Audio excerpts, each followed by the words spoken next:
Të nderuar miq, ritakohemi së bashku edhe për këtë të mërkurme të pashojsh për të analizuar aktualitetin politik, por jo vetëm. Këtë herë do të depërtojmë pak thellë edhe tek drejtësia, meqense aty ka gjithmonë gjëra për të thënë, por më tepër që këtë herë i dha, më thojnë za lam të mirën kuvendit, sepse ishte raportimi i tij i fundit kreu i SPAK-ut Altin Dumani me bilancin që zgjati me orë të tëra dhe krijoi shumë debat, sidomos mes radhëve të opozitës. Megjithatë, unë kam njeriun e duhur sot për të nisur këtë pjesë të parë, për të folur për drejtësinë dhe gjithçka që e shqetëson ato, sidomos kohëve të fundit që është bërë objekt debatesh të forta kudo. Me mua në studio avokati mirënjohur Arben Langozi. Mirëmbrëma, mirë se erdhët avokat. Tani nisim pa humbur kohë me raportimin e kreut SPAK-ut në kuvend, sepse ngjalli shumë diskutime dhe debat. Ishte përfitoj nga rasti të them regjis që duam edhe strishën e temës së parë, lam të mira e Altin Dumanit në kuvend. Ne duhet flasim edhe...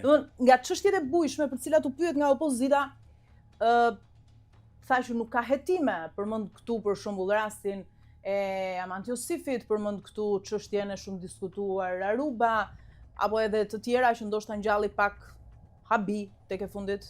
Ne duhet të diskutojmë pak kohë për sistemin e drejtësisë, sa të vinë ndryshimet e reja të kodit penal, se pastaj edhe fjala do të censurohet, por në lidhje me atë që ju e cekët pak, Dumani ditën e djeshme ka qenë në parlament, duke dhënë ato pritshmëri që ai kishte pasur gjatë gjithë kohës nëse ishin realizuar apo jo, dhe padyshim që unë pash një dështim të këtij institucioni në hetim në lidhje me korrupsionin në nivele të larta dhe në lidhje me raste të cilat duhet të ishin përpara përgjegjësive penale. Çfarë të surprizoi më shumë? Më surprizoi, nuk po merrem fare me Arubën, sepse ato ngelen kuadër thashë themesh, por më surprizoi. Me Gonigal për shembull? Çështja me Gonigal është një ndër çështjet që duhet të ishte vënë përpara përgjegjësisë, nuk ka pse të zvarriten me vite të tëra hetime të cilat janë për mendimin tim një dështim.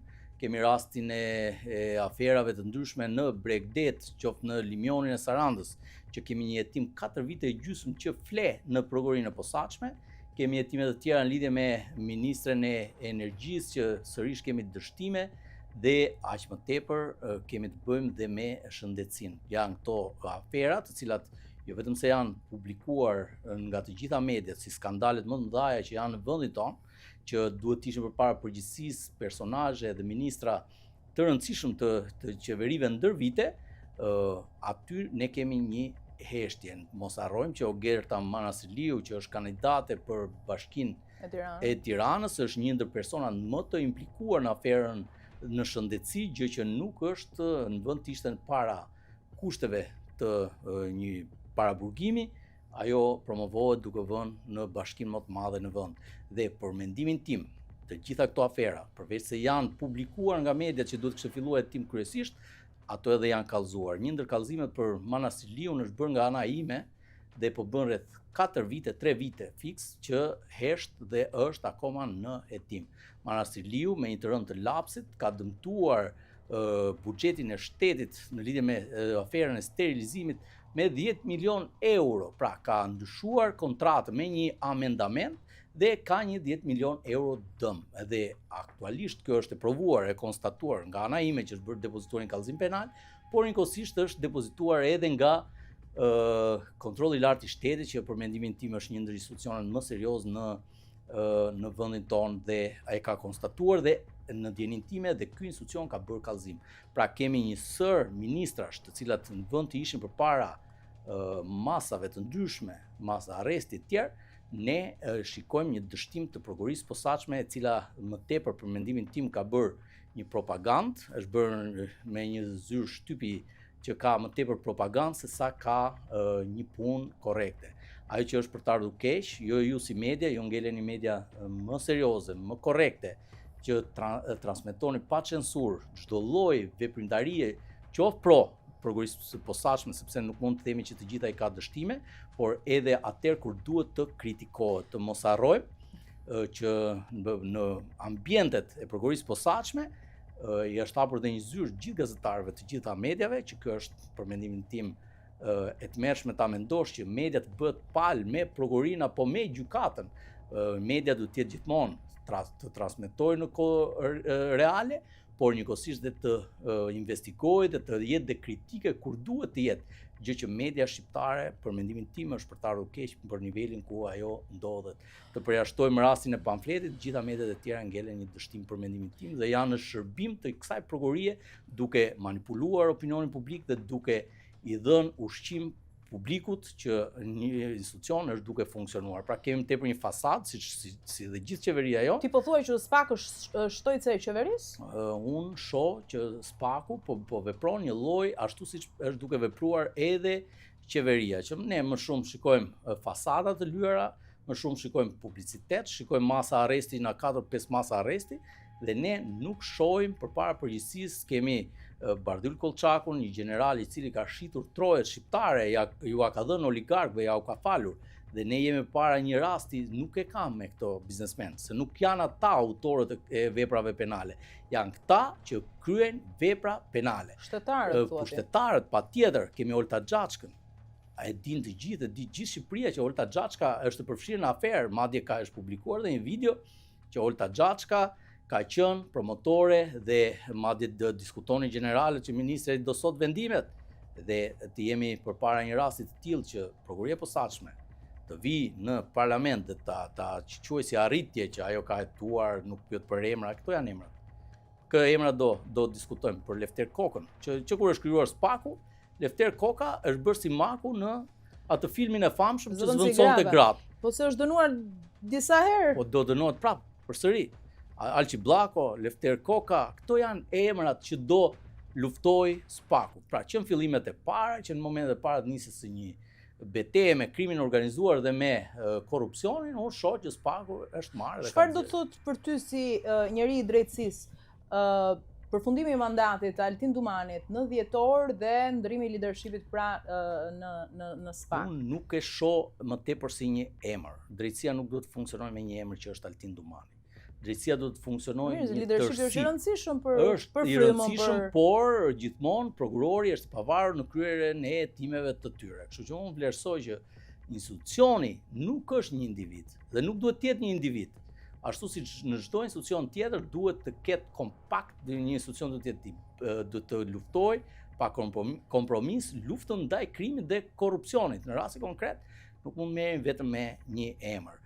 Çfarë do bën zoti Dumani, del në media një lajm që marrin të gjithë, një lloj si në kohën e Erion Veliaj, që Erion Veliaj dilte edhe porosiste lajme dhe dilnin në çdo lloj rrjeti social. Sot është bërë dhe prokuria e posaçme me zotin Dumani, madje lajme të cilat jo ndryshoi fytyrën kështu kur foli ky, qera që nuk i shërbejnë. Mirë, bën virale ato po në media po. S'ka pse bën këto lajme virale, media duhet të merret me thelbi. Di që pra pas skenat shesin edhe. Unë mendoj që media ka rol kritik. Nuk duhet ketë rol sulmi apo hakmarrës ndaj një prokurori. Po mirë. Por duhet ketë rol kritik sepse vetëm kështu shkon përpara drejtësia. Po dakord, përpara se të shkojmë tek media, mbetemi tek politika, opozit mazhorancë. Për shembull, sipas teje, çfarë mungoi apo a ka ndonjë pyetje që të shkon ty në mendje që do të ishte thelbësore dhe që duhet kritikuar opozita ose mazhoranca që nuk guxuan t'ia bënin Altin Dumanit kuvend për shembull? Pyetje sa për të bërë një show apo pyetje të cilat lën vend për interpretim apo për ushqim për publikun u bën sa të duash, por unë shoh një bashkëpunim midis opozitës dhe qeverisë aktuale për ecjen para. Pra shoh një ndarje pushtetesh midis të dy partive më të mëdha në vend. Nuk shoh një opozitë reale, shoh një opozitë që është unison gjithmonë me Partinë Socialiste, pra çdo vendimmarrje që bën qeveria, më duket më tepër si një bashkërendim. Mendoj që edhe në lidhje me zgjedhjen e kreut të ri të SPAK, do kemi një bashkërendim midis dy institucioneve. Si është e 4 kandidaturat i njeh? I njoh në çështje, mund të them që element janë prokurorë të cilat kanë një karrierë të gjatë. Për mendimin tim do të veçoje? Do të veçoja Elvin Gokaj, që është një ndër prokurorët serioz në institucionin e prokurisë posaçme. Claude Bravo, i cili ka një karrierë të gjatë, pavarësisht se duket në mbështetjen e Dumanit dhe mendoj që kjo është ajo që do ta djeg, por si një prokuror i cili ka një nivel intelektual dhe një nivel që mund ta çojë prokurorinë e posaçme jo me show, po me punë, unë mendoj që kjo do jetë një kandidaturë e duhur. Njëkohësisht mendoj që e vetmja femër që është në këtë garë, mendoj që është Doloreza Musabelliu, që vlerësoj dhe ajo është një ndër figurat serioze, ka kontribuar për këtë institucion që në kohët e para të krimit të prokurisë, krimeve të rënda, të gjitha këto që punojnë aktualisht, të gjitha këto çështje që punojnë me Sky-n, Doloreza Musabelliu, Claude Bravo apo edhe Elvin Gogaj i kanë bërë me përgjime procedurale vetë. Nuk ka pasur nevojë më parë dhe nuk ka pasur Sky. Ne s'kemi çdo ditë publikohet, doli në Sky ky, doli në Sky ai, duke shitur një informacion që në thelb është edhe një informacion i selektuar. Ne nuk kemi një dosje që të jetë proaktive nga vetë institucioni dhe për mendimin tim kjo e ka lënë një institucion që është në dështim apo është bërë dembel në punën që ai kryen, sepse një institucion si prokuroria nuk duhet mjaftohet me disa përgjime procedurale. Unë jam shumë dakord, ato janë çështje që duhet tetohen, por edhe ato nuk po hetohen siç duhet. Nëse ne do i referohemi faktit që në prokurorinë e posaçme ka dosje të cilat janë akoma të nxehta dhe nuk janë nxjerr para përgjegjësisë edhe në lidhje me Sky-n, unë mendoj që këto po bëhen favore. Të mos harrojmë që kemi përgjime të panumërta në lidhje me nivele të larta të drejtësisë, siç është Këshilli i Lartë i Prokurorisë, i cili me afera korruptive që dalin në këto përgjime, rezulton se kemi një numër të lartë të antarëve të KLP-s të korruptuar, të lidhur me krimin organizuar, të cilët emëronin prokuror rrethesh. Aty duhet vi më me detaje, kështu që ta mbyllim pjesën e parë për leadershipin e SPAK-ut me një pyetje të fundit shumë shkurtër, avokat. Ke pritshmëri për goditje të forta në 2 muajt e mbetur të mandatit Altin Dumanit apo do të mbyllet kështu në qetësi sikurse? Nuk e mendoj, do ketë të tilla çështje si Uthier Belinda Balluku në SPAK. Uthier Belinda Balluku zvajti fare. Nuk ka një reagim nga prokuroria e posaçme se çfarë veprimesh do kryej të mëtejshme. Nuk shoh në një rezultat tjetër që të jetë i pritshëm në referuar të dosjeve të publikuara, sepse SPAK-u ka një gjë që në moment që regjistron një procedim, e nxjerr me një lajm të përgatitur që e marrin vesh të gjitha media dhe e marrin transmetojnë që SPAK-u regjistroi procedim për këtë çështje. Dhe nuk shoh në ecurinë atyre çështjeve që ne kemi pasur, nuk shoh në një rezultat. Ndoshta për inceneratorin e Tiranës do ketë në një mas arresti tjetër për Erion Velie, por edhe në një mas tjetër për në një funksionar si Alqi Bllako apo Lefter Koka. Për këta që janë në Kushteburgu, sepse për të tjerë mendoj që të gjithë personat që mund të jenë në tim janë me imunitet tashmë dhe nuk mundet që prokuroria e posaçme pa kërkuar heqjen e imunitetit të dalin me masa të ndryshme. Kështu vlerësoj që nuk do kemi rezultate konkrete. Do ketë publicitet, nuk diskutohet, se siç e theksova, kemi një zyrë shtypi tashmë të ankoruar përpara prokurorisë posaçme dhe nëse një ditë zakonshme një qytetar të dalin, kemi 30 kamera të drejtuar që presin mos bie në informacion nga prokuroria e posaçme nga sipër, sepse kjo është niveli i medias në Shqipëri dhe unë jam shumë kritik të kjo pjesë sepse siç e theksoj, media nuk është shërbim të institucioni, është shërbim të shoqërisë. Dhe duhet të shërbejë shoqërisë me të mira dhe të këqija që ka një institucion. Dhe kur ka meritat e veta duhet i transmetoj, por edhe kur ka dështimet duhet i transmetoj më shumë se sa kur ka merita. Okej, pa humbur kohë, regjia do të kalojmë në pjesën e dytë dhe të fundit me avokatin, do të jemi me temën çfarë po ndodh pas dyerve të drejtësisë. Shumë ngjarje, shumë akuza, shumë denoncime, shumë afera, po edhe shumë ngjarje që kanë tronditur opinionin publik. Tani ju keni denoncuar shpesh, me emër, me mbiemër, me fakte konkrete, drejtësia blihet sheshit, thoni ju, prokurorët emërohen sipas miqve dhe paras, etj. Çfarë po ndodh sot brenda drejtësisë, sepse kaq vite të gjithë po nisnin të gëzonin reformën e re të drejtësisë, por duket se po dështon apo ka problemet e saj që do t'i superojë? Unë nuk shoh probleme, unë shoh një dështim total të reformës në drejtësi. shoh një institucion drejtësie si gjykata apo prokuroria shqiptare, e cila ka ngelur në nivel patronazhizmi. Pra, ata nuk janë gjë tjetër veç se patronazhist. E kam thënë, e rithem, sepse në të gjithë prokurorët, nëse ne me ligj. Dumani e kanë kuvend bëni ligjin dhe i dënojmë. Jo, Dumani e di shumë mirë që nëse një person nuk futet në shkollën e magjistraturës me merit, ai duhet që të ndiqet penalisht drejtuesi i institucionit. Por kur vetë drejtuesi i shkollës magjistraturës del dhe thotë që Dumani duhet më merr mua shembull, ne çfarë duhet presim nga ky institucion apo nga ky hetim. Patronazhisti është një person që ndikon në mënyrë të palishme. Është një person që futet në dënat personale që dënohet, është një person që futet në sistem në mënyrë të palishme që sërish dënohet, sepse kemi minimalisht ndikim të palishëm dhe aq më tepër që duhet tetohet edhe për korrupsion. Unë vlerësoj që të gjithë këto prokurorë që janë futur rishtas janë pa merit aty ku janë, apo dhe gjyqtarë, se ne kemi shumë gjyqtarë të cilët nuk kanë kaluar dhe testet psikologjike, që gjë që është shumë e rëndë.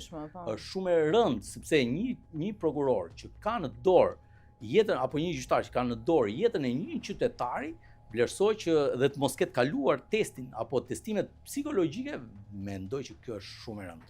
Dhe nga informacionet që unë kam mbledhur, janë me 10 raste, nuk është se është një rast, që një prokuror që nuk është i aftë të menaxhojë situata të vështira, nuk mundet që një prokuror të jetë prokuror republike. Dhe aq më tepër që nëse ne do të referohemi të gjithë brezit të ri që nga viti 2020 tek te, në unë shoh që të gjithë kanë punuar jurist OSHE, jurist në ASHK, me lidhje politike, ka pas Xhaxhajin kryetar partie, Dajin kryetar partie, Parti Socialiste, dhe shoh më tepër pse nuk do të shkojë një qytetar i thjesht. Ne kemi pasur edhe raste që njerëz shumë me integritet, vetëm se s'kan pas lidhje partijake dhe nuk ka pas njohje, nuk kanë arritur të kalojnë në shkollën e magjistraturës dhe nuk janë futur. Kështu që unë shoh një kapje të sistemit më tepër se sa nga ajo që ne presim një drejtësi të pavarur. Nuk diskutohet që problematikat më pas në publik, në lidhje me qytetarin, do jenë akoma shumë herë më të mëdha, përderisa të gjitha këto pa rregullsi nuk kanë një sistem kontrolli.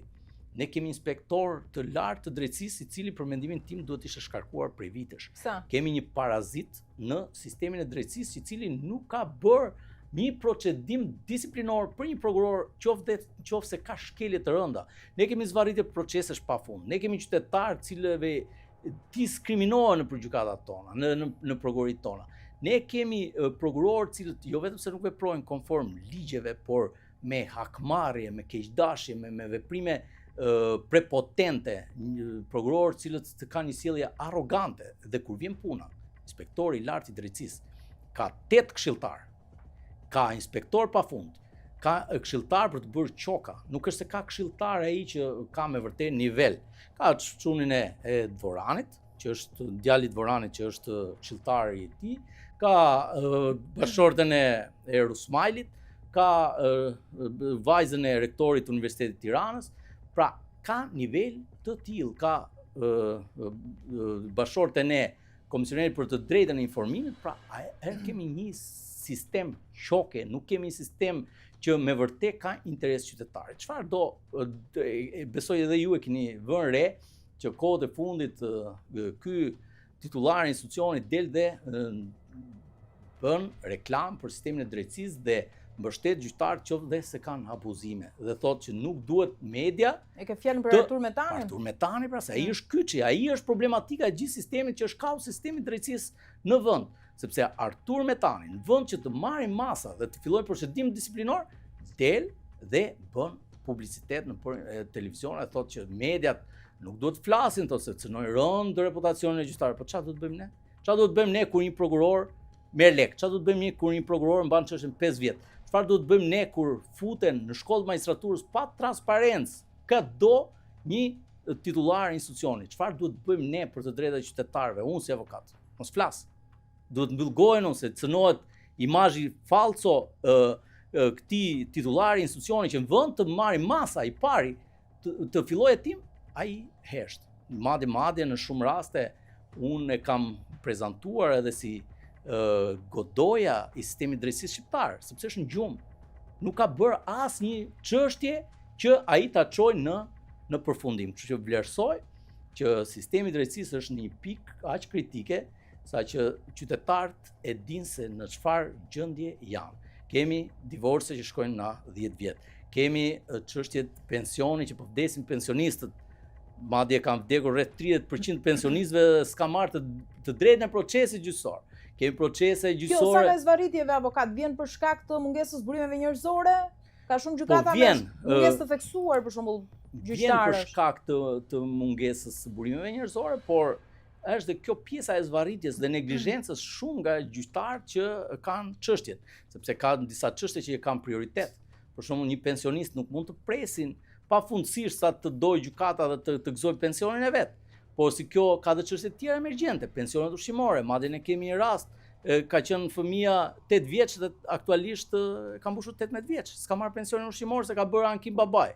Dhe unë këto i vlerësoj që kemi një dështim total që të lësh një fëmijë pa bukë në Republikën e Shqipërisë dhe Artur Metani del dhe i bën publicitet gjyqtarëve, për mendimin tim është çmenduri. Ne nuk kemi sistem drejtësie këtu. Ne kemi një kapitullim total të sistemit drejtësisë. Dhe ajo që është më e tmerrshme është se unë kam publikuar në rrjetet e mia sociale dhe një skandal të madh që sistemi i drejtësisë nuk është më një sistem drejtësie, por është një korrupsion i pastër, duke filluar nga KLG-ja, e cila nëpërmjet një shkrese KPA, një institucioni i vettingut, dhe KPK i ka kërkuar që vendet në gjykatën e apelit duhet të mbahen sepse kur të mbarojë procesi i vettingut, ata duhet të kthehen dhe të bëhen gjyqtar.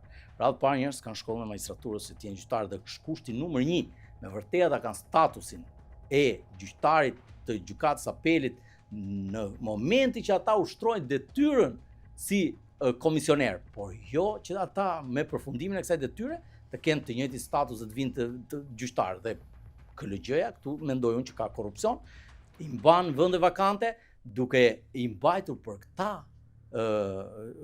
antar të vettingut. Dhe presim ne të bëhet drejtësi. Edhe ai qytetari, pensionisti, apo ai fëmia që do pensionin ushqimor, apo një autorizim për të bërë një kurim jashtë shtetit kur prindit ka mosmarrveshje, të presim të bëhet. Nuk po i futemi çështjeve të tjera, mosmarrveshjet civile ka marrë fund. Ne do gjykojmë çështjet civile mbas 10 vitesh. Unë vlerësoj që për mendimin tim gjykata e apelit është një ndër institucionet për mendimin tim ata gjyqtarë që janë gjyqtarë serioz dhe më vjen shumë keq që një ngjarje aq e rëndë ka ndodhur në gjykatën e apelit ku kam parë gjyqtar në orën 8 të darkës të përfytyruar nga puna, sekretari që dalin ditë të dielave, i shërbejnë qytetarit me aq mundësi sa ka. E njëja ka qenë një gjyqtar për mendimin tim shumë korrekt, ashtu siç janë dhe të gjithë gjyqtarët e gjykatës apelit pa përjashtim. Është i vetmi institucion mendoj që e ka të sensin e humanizmit dhe madje gjithmonë që kishim çështje dhe që kishim dështime në gjykatat e shkallës parë, ikni me një jo keqardhje, po ikni me një optimizëm shqyr Zotit që ne përfunduam një çështje edhe me vendim negativ dhe shkonim gjykatë apelit dhe me gjyqtar dinjitoz, merrshim dhe vendimet pozitive. Dhe unë për veten time çdo çështje që me padrejtësinë më të madhe që e kanë rrëzuar patronazhistët e Edi Ramës, kam shkuar në atë gjykatë që ka marrë drejtësi. Dhe më vjen shumë keq që kjo ngjarje e rëndë ndodhi në atë gjykatë.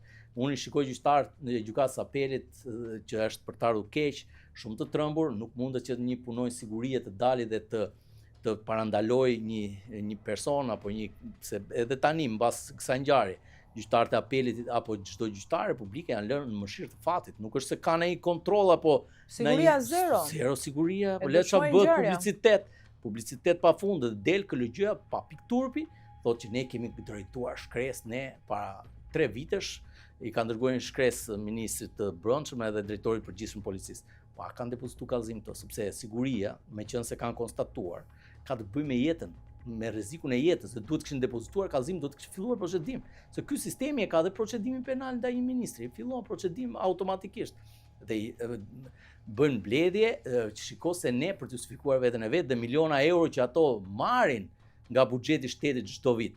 Dhe unë këtu si rrallë herë mbështes kryeministin e vendit tim që sistemi dhe gjyqtar janë në një gjendje kritike. Përjashto gjykatën e apelit të përgjithshëm, sepse gjykata e apelit të administrative është kthyer në një institucion në varësi të shtetit shqiptar.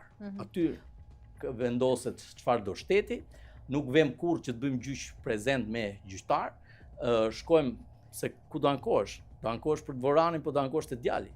Se s'ke, se kjo është ai konflikti i interesit që kemi në institucionet e shtetit shqiptar. Dhe ne këtu kemi parë pafundësisht nepotizëm, institucione që kapen, zaptohen, oficer BKE që janë të gjithë prindrit punojnë diku dhe nuk mundet që ne të kemi një sistem drejtësie kur një shtetas futet pa merit. Kalojnë testimet si i intereson babait. Të fusi babai, djalin oficer BKE, të fusin jurist, të fusin prokuror, etj. Pra kjo është sistemi jonë. Edhe prandaj nuk bëhet më vendi jonë. Marr shkas nga ngjarja e rënd avokat në gjykatën e apelit. Ku jemi me çështjen e pronave, po merr kaq shumë jetë ndër vite, bilanci është bilanc përtej luftës, nëse i referohemi 3 dekadave. Si zgjidhet?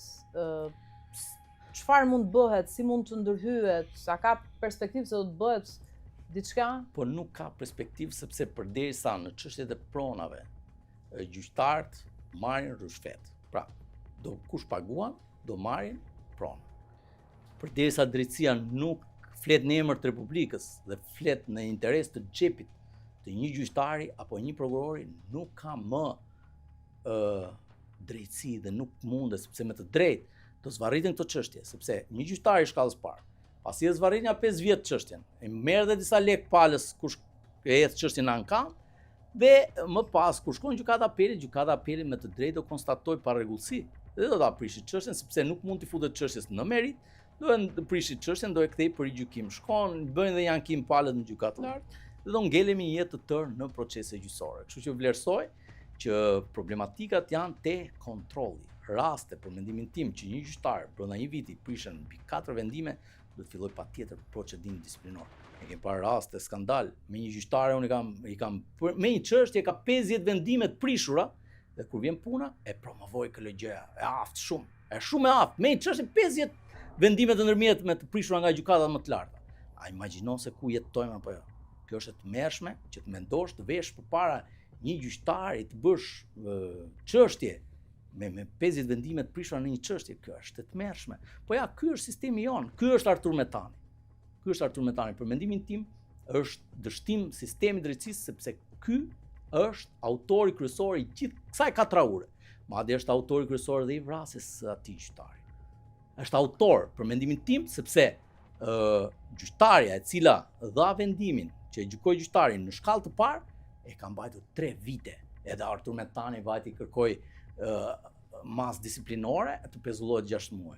Pse duhet pezullohet 6 muaj që një gjyqtar ka 5 vite që nuk ka caktuar datë seance, ka 5 vite e 7 vite që sa është shqyrton një vendim gjyqësor, e mbajti 3 vite, u irrituan njerëzit normal, sepse kishte mas sigurimin çështja brenda, shkojnë në gjykat, ka filluar ai procedim për këto gjyqtarë të Metani për një gjithë të ngjarje kaq të rëndë. Vajti çojnë kuror me lulet e viktima. Kjo është këtë ka detyrë Metani të bëjë, apo të filloj procedim disiplinor me njëherë. Me shumë të drejtë, prokurori i përgjithshëm dje deklaroi në parlament duke thënë se po, është një, për mendimin tim, është një vetëm institucion i cili është serioz dhe pavarësisht kaheve apo sulmeve politike, për mendimin tim ka raportuar në mënyrë të drejtë për drejtë. Tha për gjyqtarin Irena Gjoka që për mendimin tim bën vepër penale, ndërkohë Altin Dumani u shmang. Deklaroi që ka zvarritje nga Ministria e Drejtësisë për çështjen e shpifja është vepër penale. Po vepër penale është të shkojnë gjykate ta konstatojnë. Normal, është vepër penale, nuk diskutojnë. Jo, po duk sikur le të kuptohet që me Irena Gjokën ajo që ka denoncuar opozita nuk është e vërtetë. Jo, ajo është e provuar, madje Olsian Çela tha që ne e kemi konstatuar që ajo nuk e ka deklaruar vendimin dhe jemi akoma në pritje të disa dokumentave sepse hetimi bëhet i thelluar dhe kur fillon një hetim i thelluar nuk bëhet vetëm për një pjesë, po bëhet i gjithanshëm dhe ne, madje e ka thënë dhe Ulsi Manjas në prezencë, i ka thënë që ne i kemi kërkuar nëpërmjet Ministrisë së Drejtësisë se kjo është rruga. Pra e ka kaluar te Ministria e Drejtësisë gjithë problematikën. nuk mund ta akuzojnë në mënyrë të drejtë për drejtë, sepse është në pozicion institucional që duhet të ruaj etikën profesionale të vetën, por edhe të institucionit, por e tha në mënyrë të drejtë për drejtë për ata që e kuptojnë që autori kryesor për fshehjen e gjithë dosjes së Irena Gjokës është Ulsi Manja. Dhe aq më tepër për rastin e avokatit në qytetin e Elbasanit, doli tha që ky është një sjellje e pahishme e prokurorit të çështjes dhe është e rëndë mënyra si ka vepruar. A ka filluar Artur Metani në jetim? Doli, po bëjmë verifikime. Ka ngel akoma s'ka kalu tunelin, se është në gjumë. Shanim Lul Bashën, që është Lulzim Basha është duke fjetë gjumë, pa Artur Metani është një gjumë akoma më të gjatë se Lulzim Basha. Kështu që vlerësoj që ky është një dështim përderisa ne do kemi në kryet të shtetit ton njerëz që duan ta bëjnë drejtësinë me fasadë dhe jo me veprime, duhet që i shërbejnë drejtësisë nëpërmjet kamerave dhe lajmeve të porositura dhe jo nëpërmjet punës, dhe nëse ne kemi prokurorë cilët janë me probleme mendore, për shëndet mendor, janë me probleme të ndryshme në karakter apo në profesionin e tyre janë pa aftë dhe nuk merren masa, nuk kemi për të bërë ne kurrë, sepse kemi Artur Metani që është duke fjetë gjumë dhe për këtë mendoj që ne do kemi pasoja rreth 100 vite, pra vetëm emrimi i Artur Metanit. Unë pash u bë qef në fakt kur doli Rama dhe tha që do merrem me Artur Metani, po aq e pati. Në mend i bëri qefin Erion Veliajt ato ditët e para dhe është duke ta hedhim në kosh këtë reformë si ka kushtuar edhe taksa paguesve amerikan, kjo jo vetëm taksa paguesve shqiptar. Po që taksa pagues amerikan? A keni parë ju që ata u investuan? Dalin taksa paguesët shqiptarë dhe amerikan dhe na marrin disa element, na i sjellin këtu në Shqipëri, që nuk kanë bërë gjë tjetër veç se kanë krijuar marrëdhënie intime me sekretarët e tyre dhe dalin dhe publikisht. Dhe kjo është reforma që na kanë sjellë, kjo është edukata që sillin këta ndërkombëtar. Pra, janë publikuar video, unë kam publikuar video, madje në bën dhe lajm që kam gabuar, se kisha gabuar mbi emrin fakt të një shtetasi të huaj që ishte në vetin, por u interesova dhe i publikova sërish, pra i kërkova dhe falje atij personi që kisha ngatruar vetëm mbi emrin. Po pra, jo objektin, Po jo, fakti ishte vërtet. Video ishte vërtet. Kishin dalë dhe kanë dalë dhe madje kanë ngelë dhe shtatzan kanë kryer dhe marrëdhënie intime nëpër zyrat e shtetit shqiptar në vetin. Të dinë gjithë. Madje njëra ka ngelë dhe shtatzan dhe ka ikur, ka dhënë dorëheqje ky antar i vetimit. Dilte kjo kalavera duke bërë, jo po na bëhet presion. Çfarë presione? Po ai do t'japë shpjegime pse iku ky zotria nga Shqipëria. Pra ka ikur me turp. Dhe ky nuk na kanë sjell ne sistem drejtësie, na ka sill turpin, ne u bëm një eksperiment, një vend të eksperiment, unë padyshim kishte prokurori gjyqtar të inkriminuar dhe këtu pajtohem edhe me kryetarin e gjykatës së lartë, i cili tha që reforma nuk ka pas si qëllim të sillte këtë rezultat, por rezultati ka ardhur si pasojë e zbatimit gabuar të reformës. Dhe unë jam shumë dakord që reforma kishte që vendi kishte nevojë për reformë, nuk diskutohet, po jo kjo. Këtë do Pamela Qirko, kalon. Këtë do Valbona Sanxhaktari, kalon. Këtë do tjetër, kalon. A kupton ku jemi apo jo? Këtu kemi çoka dhe korrupsion. Do thënë ishim më mirë kur ishim keq, thonë se? Po më mirë kemi qenë. Se unë kam qenë kritike e atij sistemi, por jam shumë kritik i këtij sistemi që ne jemi aktualisht. Sepse këtu nuk kemi më sistem. Kur bësh një skandal dhe plaste një skandal mediatik, mblidhesh me një herë KLD-ja dhe gjën e parë që merrte mas pezullimi deri në verifikimin e plotë të rastit për një magjistrat. Sot kanë plas skandale sheshit. Edhe kur vjen puna magjistratët bëjnë çaj do qefi. Dhe kjo është ajo që ne duhet presim nga sistemi. Dhe pse kanë kaq urrëtie? Më ka ardhur shumë keq që kishin atë lloj urrëtie në komente për gjyqtarin e ndjer, Astrid Kalaja, po unë kam theksuar, nuk është urrëtie ndaj tij. Si individ është ndaj një sistemi i cili ka prekur fundin, që qytetarët nuk trajtohen më si qytetarë të denjtë të Republikës Shqipërisë, apo aq më tepër të presim të futemi në Bashkimin Evropian me këtë lloj drejtësie, sepse qytetarët po trajtohen si kafsh, si kavje. Shkon aty një prokuror, shikon me prepotencë një qytetar, pavarësisht hallit që ai mund të ketë. Kemi probleme në anë të ndryshme që prokurorët nuk janë social, gjyqtarët nuk janë social, e shikojnë si rast të rëndomt një çdo lloj çështje. E paragjykojnë një qytetar sapo shkon në dyert e drejtësisë. Për shkak të punës përditshme avokati ke krijuar tashmë edhe një perceptim të konsoliduar në mazhorancë, dominon vendimarrja e drejtë e çekiçit të drejtësisë? Unë them që 20% funksionon drejt dhe 80% nuk funksionon. Ky është për mendimin tim ajo që unë shoh. Kur e shoh unë që kam vite punë, kam mbështetje publike, jo më një qytetar i thjesht. Imagjinoa se çfarë ndodh me një qytetar të thjesht në dyert e drejtësisë. Do gjyqtari të bëj korrupsion, do bëj edhe harroje. Dhe këta të rinjt, gjyqtarët e rinj, gjaku i ri i drejtësisë, nuk ka bërë gjë tjetër veç se ka rrit çmimin. Çmimin e shitjes së çështjes. Po që e kanë shitur drejtësinë nga i pari tek i fundit. Edhe atë që di më mirë është më keq nga këta magjistrat të ashtu quajtur, sepse padyshim ai duket vetja dhe e quajnë arritje më të madhe atë që janë bërë magjistrat, por ata nuk kuptojnë gjë, që arritja më e madhe është që të jesh njeri, të jesh human. Sepse po diskutoj në vende ndryshme, se ndoshta si kam parë atë. Po diskutoj që drejtësia të bësh me inteligjencë artificiale, me diellën. Po. Si Rama mund ta bëj se ka fantazi të shprenuar, por u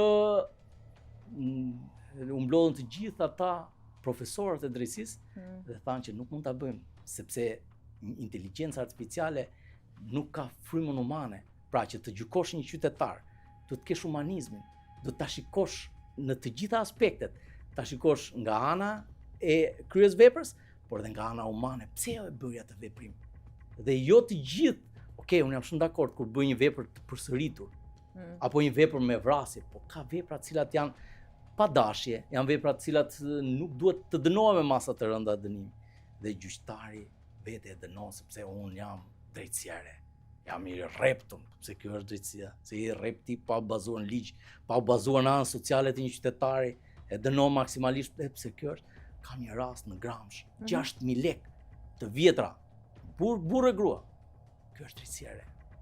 I kërkoj përshtyr Zotit që është gjykata apelit dhe bëri ndryshim vendimi, sepse për këta gjyqtarë, dhe kur marr vesh unë, gjyqtarët dhe prokurori me probleme shëndetit mendor. Kjo është drejtësia. Dhe kur i ngre probleme, bëj shkolla magjistraturës, unë e sfidoj, nëse do publikoj testet psikologjike, do dalin mbi 50% me probleme shëndetit mendor, apo që nuk kanë kaluar testet psikologjike. Se nuk do të thotë që ke probleme shëndetit mendor që je i mangët, por ka probleme që ti nuk arrin të konceptosh logjikën, apo që ti je pjesë e një niveli të lartë psikologjik. Dhe kjo mungon. Një tjetër statistikë që rezulton kohët e fundit shumë e rritur në fakt, e artikuluar dhe denoncuar nga shumë kush, është edhe paraburgimi. Është rritur numri i të paraburgosurve. Pra është bërë tani padyshim. Edhe kjo është një si shtëpia e dytë për ata që një ndër edhe po t'i vësh re, janë një numër i madh i paraburgosurve. Vetë bashkëshortja. Pra po aplikohet shumë arrest me burg, pavarësisht veprës penale. Mbi 50% janë për dhunë në familje. Ka vajt bashkëshortja, ka gjeti polici ka shku e ka arrestu. Burri sepse thot prokurori dhe kalon një zinxhir dhe një kalvar shumë të gjatë, pasi provë njerëzit janë në kushte paraburgimi. Dhe kështu unë vlerësoj që përveç këtyre rasteve ka masa tjera. Nëse ka konflikt familje, bashkëshorti shkojnë në një banesë tjetër, mos i afrohet. Pra ka masa alternative të cilat nuk duhet dëmtojnë jetën, se të kalosh ti te burgu. Do të thotë që të kesh një dyshim shumë të lartë të provueshmërisë së një ngjarje. Por unë mendoj që mbi 60-70% të rasteve në kushtet e paraburgimit janë në mënyrë të padrejtë. Dhe prandaj pse shikojmë edhe anën tjetër. Sa pafajësi ka në Shqipëri në të gjithë vitin? Ka shumë pak. Pse? Sepse duhet të justifikojnë atë kohën e paraburgimit. Pra si mund ta nxjerrë ato gjyqtari këtë të pafajshëm, kur ky ka po bën një vit të gjys burg apo 2 vjet burg? Si mund të ta nxjerrë ose ky të marrë dëm shtetit? Pra, se çdo qytetar që ka burgim të padrejtë ka të drejtë i drejtohet gjykatës për shpërblim. Dhe kjo është që pason vendimi, mbështesin një punonjës policie që ka qenë tap te lagja, e ka marrë ka arrestu se është i forti i lagjës një punonjës policie, se kemi kaluar në kohën e diktaturës tani. Nëse dojnë policë, të bën 2 letra dhe jenë kokër burgut. Dhe këto janë prokurorët tanë që nuk e vlerësojnë dhe nuk kryejnë hetime të mëtejshme dhe kalojmë aty ku jemi zëri avokatit, foli avokatit, burgu avokatit. Pra, jemi në diktaturë. Unë mora dhe një rast krahasues, edhe ju si media keni publikuar. Jemi si në vitin 1947 ku arrestua avokati, prokurori arrestoi avokatin Sall Gjyqi. Pse mbrojti klientin? Dhe jemi në të njëjtën situatë tani. Kush avokat ngre zërin, duhet patjetër të jetë në sy dhe në sulm të gjithë sistemit. Por çfarë bën këto mbledhjet? I bën që kush avokat do flasi, kush do na kundërshtojë, ne do ta arrestojmë edhe ja ku e sollën pasojën. Dhe kjo është e rëndë që gjithë sistemi të mblidhet kundër një avokati që punën e krijon vet, taksat i paguan vet, shkon gjen klientelën vet, nuk ka bodyguard, s'na mbështet njëri me bodyguard. Karburantin e gjen vet, nuk ka e buxheti i shtetit, dhe ne do të jemi të këqij pse flasim për zërin, do të mbrojmë zërin e qytetarit. Dhe këtyre nuk i vjen mirë patronazhistëve. S'u vjen mirë atyre sepse normal se i prishën planet e punës edhe ato që duhet ata të kishin pasur. Dhe unë e vlerësoj që duhet një frym më e gjerë nga avokatët. Avokatët duhet ngrenë zërin, sepse nuk janë gjë tjetër veç se zëri i qytetarit. Nuk janë ata të notarizojnë veprimet e një gjyqtari apo një prokurori të korruptuar. Janë zëri i qytetarit dhe duhet t'i shërbejmë me besnikëri. Me çfarë do doje ta mbyllje shkurt këtë pjesë avokat? Ndoshta me një thirrje, ndoshta me ato që është më alarmante për momentin, se di, ku do e vije theksin? Unë do të bëj thirrje të gjithë prokurorëve dhe gjyqtarëve të Republikës së Shqipërisë. Të gjithë qytetarët të trajtojnë se ata janë prindërit e tyre, ata që shkojnë kërkojnë pension, ata që shkojnë kërkojnë të drejtën e pronësisë, apo ata që kanë dhe probleme, të trajtojnë si prindërit e tyre, të trajtojnë si vëllezërit e tyre, të trajtojnë sikur ata ta kishin vetë problemin. Dhe këtë unë ja u rekomandoj, pavarësisht se sa do më dëgjojnë, sërish unë e di shumë mirë që këta do jenë kundra. Pra pak shumë humanizëm, e thjesht. Shumë humanizëm. Duhet që gjyqtari t'i fali respekt, dashuri dhe besim që në momentet e para që futet një qytetar, sepse në të kundërt nuk të bëhemi kurrë, nuk të kemi standard Bashkimit Evropian. Falenderoj shumë që kisha në studio. Faleminderit. Faleminderit të nderuar shikues, nga drejtësia kalojmë në politik pas pak. Të nderuar shikues, takohemi me të pashosh, nga drejtësia kalojmë në politik, sikurse e thash, do të flasim sot për situatën brenda thellë Partisë Demokratike. Kjo marr shkas nga publikimi i raportit OSBE Odirit për rezultatin e 11 majit për zgjedhjet parlamentare që u mbajtën në vendin tonë dhe tashmë që raporti doli, gjithë pyesin a do të kemi një analizë të mirëfillt në Partinë Demokratike për rezultatin e 11 majit apo jo, përtej kësaj ndoshta një gare brendshme për ndryshuar leadershipin etj. Zhvillime që do të pasojnë edhe pastaj me zgjedhjet e pjesshme, sidomos në Bashkinë e Tiranës, edhe pse s'kemi akoma një datë, por nga radhët e opozitës kemi një kandidat pavarur që do ta mbështes. Me mua në studio Ervin Seliani, antari i kryesisë PD-s, politikan, po t'i bie shkurt. Mirëmbrëma, faleminderit. Mirëmbrëma, faleminderit ju. Edhe urime dhe suksese, se është takimi i parë që pas daljes. Suksese edhe ju, pavarësisht se keni sukses edhe pa e thënë unë, po suksese për, po themi, studion e re edhe për mënyrën e re. Presim nga ty ne tani. Pritshmëri të lartë, jo vetëm nga unë, po the ka një lloj pritshmërie në publik. Besoj që pritshmëria është tek opozita në fakt, për te batutës edhe. Jo, me kisha edhe në rrafsh individual. Do të vim aty. Por nuk e përjashtova, por po them pritshmëritë janë tek opozita, se një mazhorancë që ka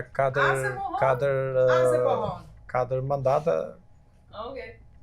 Flogjet Muça, gazetar o analist? Gazetar o analist.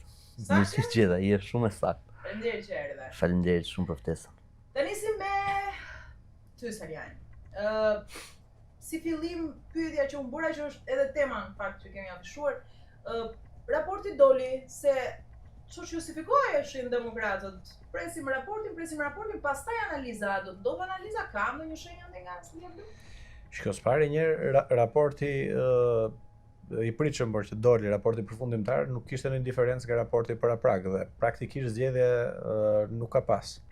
Pra, për mbledhas, shteti që duhet jetë garanti për të siguruar mes partive politike, por edhe institucionet e shtetit që duhet jenë garant për të qenë dhe për të garantuar zgjedhje të barabartë, të lira, të barabarta dhe të ndershme, siç e thot kushtetuta, nuk ka qenë i tillë, sepse ka qenë shteti i bërnjesh me partinë dhe zgjedhje nuk ka pas siç e parashikon kështu. Për mua jo, dhe buron dhe e kam thënë dhe po e them prapë që pushteti që buron nga një institucion që ka dalë nga deformimi i vullnetit të votuesve është i legjitim dhe për këtë opozita e kam kërkuar dhe e kërkoj kudo edhe këtu te ju që duhet të organizojë protesta të forta për të kontestuar atë që është rezultat i kodrës. Dhe mos bindje civile madje edhe kemi pas rezultat për herë. Domethënë opozita, Partia Demokratike nuk është sjellë mirë me protestat, por protestat kanë sjellë rezultat. Në 2017 me 20 ditë çadër u larguan 6 ministrat më të rëndësishëm. Mbas 90 ditësh çadër u detyrua Edi Rama që të ulej në tryezë dhe të lëshonte më shumë se gjysmën e qeverisë. Vazhdimin mos e thuaj. Dakor, Partia Demokratike, po këtë po them, ka keq përdorur Partia Demokratike protesta drejtuesit e Partisë Demokratike më saktë për mos bërë asnjë përjashtim. Në çdo rast protestat e 2019-s kanë qenë protesta të jashtëzakonshme, ka qenë shuarje po nga ana e leadershipit në atë kohë kryetarit të partisë për tu tërhequr për shkak të eci merre vesh tani se nuk dua të kthehem në të shkuar, kështu që unë mendoj që protestat janë forma dur për të reaguar ndaj një padrejtësie së pari. Së dyti, për të ardhur tek pyetja, se besoj atë ka kuriozitet më të madh, unë mendoj që ka ardhur koha që mos diskutojmë për një term i cili është pak si bolshevike dhe sovjetik, analiza, diskutimet që vjen kryesisht me vendime. Pra, ka hyrë ky term edhe në Partinë Demokratike që analiza, nuk ka njeri në Shqipëri, Partinë Demokratike, jo se çfarë duhet bërë për të pasur kështu. Po, patjetër jam realist. Unë mendoj që duhet të ketë vendime pra qytetarët, demokratët, po pa diskutim që edhe shqiptarët, po sidomos demokratët, përderisa flasim për Partinë Demokratike dhe aksionerët janë demokratët, duhet të ketë vendime të qarta që bëjnë mundur atë që sipas me transformim, reformim, ripërtëritje. Pra nuk ka dhe me këtë kuptoj një qasje tjetër në komunikimin publik, një qasje tjetër. Ja po ja them se a më pyet se çfarë mendoj. Mendoj që duhet gjetur një mënyrë për të bërë gjithë demokratët bashkë dhe pasi të bëhet bashkë që duhet jenë shpejta vendimarrjet, duhet që Partia Demokratike të hapet përtej më shumë se sa vetja. E tregoi ky rasti kandidatëve, po themi, të propozuar që kishte një uri në publik për kandidat që po themi që kishin marrë certifikimin nga profesionet e tyre përtej, po themi, përkatësive partijake. Kështu që Partia Demokratike, dhe më qenë se më pyetet i takon zotit Berisha që është kryetari i Partisë Demokratike, që të gjejë zgjidhjen e dur që Partia Demokratike të jetë pa diskutim, jo fituese, po të bëjë mundur rrëzimin e qeverisë. Dy mënyra ka, prandaj e thash të parën. Dy mënyra ka se si rrëzohet. Po se as vetëm se besoni që kjo mund të ndodhë. Shko, unë them që ka jo unë besoj edhe unë nga fitu ku kam qenë, po dy mënyra ka se si rrëzohet qeveria. Ose por sakrifizat më të mëdha, nuk po i hyn kafshit personal, ë? Për shkak se fitoi apo se më izoluan, po kjo është një diskutim që ka të bëjë me autokracitë, por nuk kemi në kushte demokracie. Unë po them që në politikë dhe në Shqipëri ka dy rrugë se si rrëzohet qeveria. O me protesta masive dhe paralizohet jeta, masive do thotë që të ndjekin qytetarët në masë. Po patjetër, këtë po them. Po pra, është kjo, e keni kuptuar? Po. Tani këtë ta provojmë, nëse nuk e kemi këtë, do të thotë që kemi edhe ne probleme, apo? Okej. E dyta është që të krijohet një masë kritike votuesish që te i kalon deformimin e vullnetit zgjedhësor. Pra ne të marrim vota më shumë se sa vjedhja, po e them. Po themi në gjuhë popullore, më shumë se sa vjedhja e zgjedhjeve. Ne të marrim vota më shumë se sa aq. Të dyja këto kërkojnë që Partia Demokratike të jetë më e madhe se ç'është, të përfshijë edhe njerëz të cilët apo individ apo personalitete politike që po themi nuk kanë mendime të njëjta apo nuk e pëlqejnë njëri tjetrin. Dhe në këtë kuptim se nuk i shmangem pyetjes, edhe zoti Berisha duhet të gjejë gjithë mekanizmat se si ta bëjë. Por nuk mund të përjashtohet zoti Berisha nga kjo po themi situatë, sepse është simbol në atë parti për shkak të asaj që përfaqëson. Pra duhet të gjejë zgjidhjen, po e them kështu. Besoj e thash qartë, apo duhet gjejë zgjidhjen që Partia Demokratike të jetë i takon zotit Berisha që të gjejë zgjidhjen. jemi të vonuar, me thënë drejtën. Unë nuk mendoj që një proces duhet pengojë një proces tjetër, se për herë ndodhin gjëra, tani ka ndodhur zgjedhje pjesëme lokale. Do jenë zgjedhjet, mund të jenë zgjedhjet për Tiranën muajin tjetër mund ndodh një gjë tjetër, muajin tjetër për një sprovë do të bëj. Kështu që ne duhet të ecim paralelisht dhe nuk na pengon asgjë.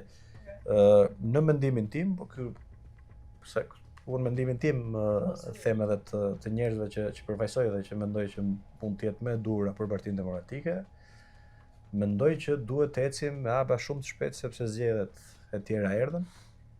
Pra, ose duhet protesta që nëse nuk ka frymëzim apo nëse qytetarët nuk shkunden nga pakënaqësia, besoj që është masive dhe ndihet gjithandej ndaj qeverisë. Nëse ne nuk jemi të aftë që ta ndezim, po themi, që të krijojmë gjithë kushtet e duhura, që të jemi në udhëheqje të protestave që do t'i sjellin po themi shkurtimin e ditëve të qeverisë, po e them kështu, atëherë kemi edhe ne problemet tona. Dhe unë nuk po them që nuk kemi probleme, që të jemi të qartë. Mirë, se kjo fjalia është bërë dili nga situata me këtë, jo se kam në Nuk besoj se i thon në përgjithësi unë flas troç. Edhe po them prap troç, nuk besoj se i thot njëri këto që të kam thënë, po nëse i thon është shumë mirë, unë besoj që duhen thënë. Sepse këto i shërbejnë në fund këto i shërbejnë, po themi, opozitës dhe opozita përtej, po themi, vetvetes, që për demokratët qëllimi është që të vinë pushtet që i detyre të promovojnë etj. Opozita është instrumenti i rëndësishëm i shoqërisë për të pasur qeverisje më të mirë për vetë të qeveri. Më troç ato vendime. Ki parasysh diçka, Ervini ka i të mirë, përveç se është fitues të Partia Demokratike, që është kapitali i tij politik, Ervini të le dhe t'i thuash, se për shembull Flamuri nuk les, Flamuri nuk do na linte as t'i thonim këto që kemi për thënë që janë të vërteta. Je me Flogertin, kam problem. Okej, jo, ky se ka problem me askënd. Jo, realisht sepse ka shumë që edhe kanë probleme. E di, sepse duan të bëjnë atë agjendën e tyre. Jo, dëgjoj, unë jam dakord me Ervinin nëse ka një justifikim që ka përdorur Edi Rama kur ka humbur në 2009, në 2011. E ka përdorur Basha 15, 17, 19, 21, ku diun sa herë ka pas zgjedhje. Edhe doktori tani është analiza. Analiza është pretekst për të ndërtuar një narrativ që na vodhi. Dhe asnjëherë nuk merren vendime. Pra me vendime unë nuk kuptoj, Vini ndoshta nuk e thot, përgjegjësi. Njerëzit duhet të mbajnë Po pra, duhet të mbajnë përgjegjësi. Tani vendimi i parë që duhet bërë është një vendim i cili përpasoj duhet sjellë bashkimin e gjithë spektrit tyre. Pra, Dash Shehi, Ali Beaj, ky Agron Shehaj, çfarë janë këta Adriatik Lapra, të gjithë me radhë, me përjashtim të Qorit, që nuk lëviz ai nga Istikami dhe shumë mirë bën, duhet bën bashkë. Kush i pengon këta të përbashkohen? Është vetëm një emër. Sali Berisha. Është vetëm një emër, pra. Po pra, tani përgjegjësia fillon këtu. Që doktorit bëj një hap mbrapa. Jo të ka drejt Ervini, jo të largohet doktori, sepse do ishte çmenduri që t'i thoje, ku di unë, 300.000, 400.000, 200.000, s'ka rëndësi, po mbi 100.000 votave ikni, nuk fitohet pas Sali Berishën, por nuk bashkohesh me Sali Berishën. Dhe kjo tani, ky është ngërshi që kanë. Dhe në dorë e ka vetëm ai, vetë Berisha, sigurisht duke mos qenë rehat nga këta. Pra, në qoftë se Saliani dhe të tjerë do jenë siç janë shumica që na kanë vjedhur, është një fars, doktori është, ku diun, shpresa e Shqipërisë, më the tash. Po jo, e ka bër Albana Vokshi, e ka bër Flamur Noka, e ka bër Luan Baçi, e ka bër, ku diun, Gaz Bardhi po deshte. Pra, që ka kaluar aty liberin politik nga babai i Zenit që kishte vrarë sipas Gazit në. Pra, të gjitha këto kapërcime dhe të gjitha këto përgdhelje që i bën doktorit duke qëndruar poshtë, për mua janë shkatruese jo për vetëm për Partinë Demokratike, po për Shqipërinë. Jo, se ka edhe demokraci dashnar Sula që e thot publikisht. Sa Po, Berisha aty nuk shkoi. jo pra, jo. Po, Se pra, se të Dashi, demokraci, jo pra, jo, se Dashi ka i problem. Që? Trim Shtrëmbër flasim drejt. Pse nuk e tha Dashi përpara se të ikte nga vendi i sigurt i deputetit, por e tha pasi. Se këtu është problemi. Këtë e lidh qëndrimin. Jo, po qëndrimin jo, në momentin që qëndrimi yt varet nga interesi yt personal, nuk është parimor më. Ta bënte Dashi kur ishte për të bërë. Po ka një kështu se ndjes në Jo, s'ka problem.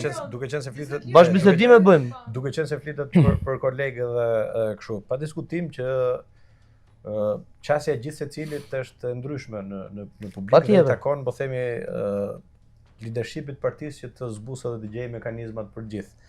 Rasti i Dashit që, po themi, për te i mnjohjes edhe misis, ka një problem sepse Dashi u votu. Pra, Dashi dhe disa tjetër, dhe disa kolegë të tjerë ka një lloj, po themi, legitimiteti për të folur për shkak se nuk u larguan nga vota. Dhe një prej gabimeve të Partisë Demokratike, se unë kam bërë agimin edhe nga burgu me letër në atë periudhë, ka qenë edhe kompozimi i listave. Po e quaj kështu. Po, apo përbërja e listave të nga Tirana, Durrës, në Elbasan e kështu me radhë. Kështu që shiko, faj nuk prit. Prandaj se vi pse iku Dash, se sikën tjerë. Diçka për flamurin edhe për kolegë tjerë. Ka kolegë se jo, unë i respektoj Ervin, fal, unë ata atë besojnë, ka kolegë që mendojnë ndryshe. Unë përballem. Pra nuk ka, unë mendoj që nga fjala çado që gjë nuk gjen. Nuk gjen gjë, pra. Duhet përballur, madje është argument kundër argument, dhe kjo është për të bindë qytetarë. Po pra, nuk mund të kemë tani më fal, tani aty në këtë kuptim kam këtë gjë. Siç mendon ndryshe Dashi, mendon ndryshe. Një tjetër Flamuri, mendon një gjë tjetër se po marrim emra Po, jo më ka. Tani në këtë kuptim, këtu duhet gjetë mekanizmi për t'i bërë që të gjithë bashkë. Se meqense përmendet a mund ta ka shumë emra dhe shumë profile në Partinë Demokratike që nuk i është dhënë as mundësia, po ndërkohë. Dëgjoj, Ervin, se ne kemi studiuar dek ndryshme të njëjtën shkollë. Ne kemi studiuar dek të ndryshme të njëjtën shkollë. Do të bëjmë një profil të politikanit nga ana e PR-it dhe nga ana për të shkuar përtej Partisë Demokratike, si do i duhej, nëse mua do më eksakt. Pra, Partia Demokratike sot, si çdo opozitë, ka nevojë për një njeri i cili e para karikon lokomotivën, pra shtyllën kurrizore të partisë, dhe e dyta mandej tenton të kaloj përtej, edhe të jetë një gjeneratë e re. Tani që Trim Shtrëmbër të flasim drejt. Doktorit, Ramës, Metës janë që nga 90-ta këtu. Ka ardhur momenti për një gjeneratë tjetër. Nuk po flas për gjeneratën Z, 97-2012-s, por po flas për për ata të viteve 79-80, pa. Tani, këtu, hajde i marrim gjithë me radhë. Dhe po hynë Partinë Demokratike. Nuk doja ta bëja këtë bisedë se e kam Ervinin përballë, por do e bëj. Edhe uroj të mos ma marrë as si ngacmim ose si spin. Kush është i vetmi njeri në Partinë Demokratike që për një kaos të Partisë Demokratike, për luftën politike, ka marrë koston maksimal. Ervin Saliani. Ka bërë burg, më shumë se ose do e varnin, po ajo pastaj nuk do ishte më këtu, larg qoftë, e kupton? Pra, e para, sakrificën për ata e ka bërë maksimum.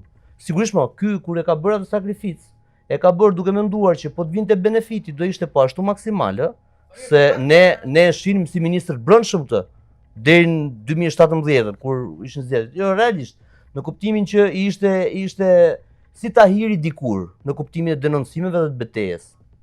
Ishte brezi i parë. Pra këtë kriter, Ervini e plotëson. Kriteri i dytë, duhet jetë fitues. Është çmenduri që të mendosh që mund të kesh një lider që nuk është fitues në garat e tij politike. Duhet të jesh fitues më patjetër. E plotëson, po jo plotëson, po është i vetmi. Po është i vetmi në zgjedhjet e fundit, vetëm ky ka fituar i bashki. 5-6 fituan ata, e dyta. E treta, përfaqëson një gjenerat, unë njoh disa në Partinë Demokratike, po përmend vetëm një emër se kam një lloj raporti miqësor dhe nuk do ma marri për Ina Zhupa.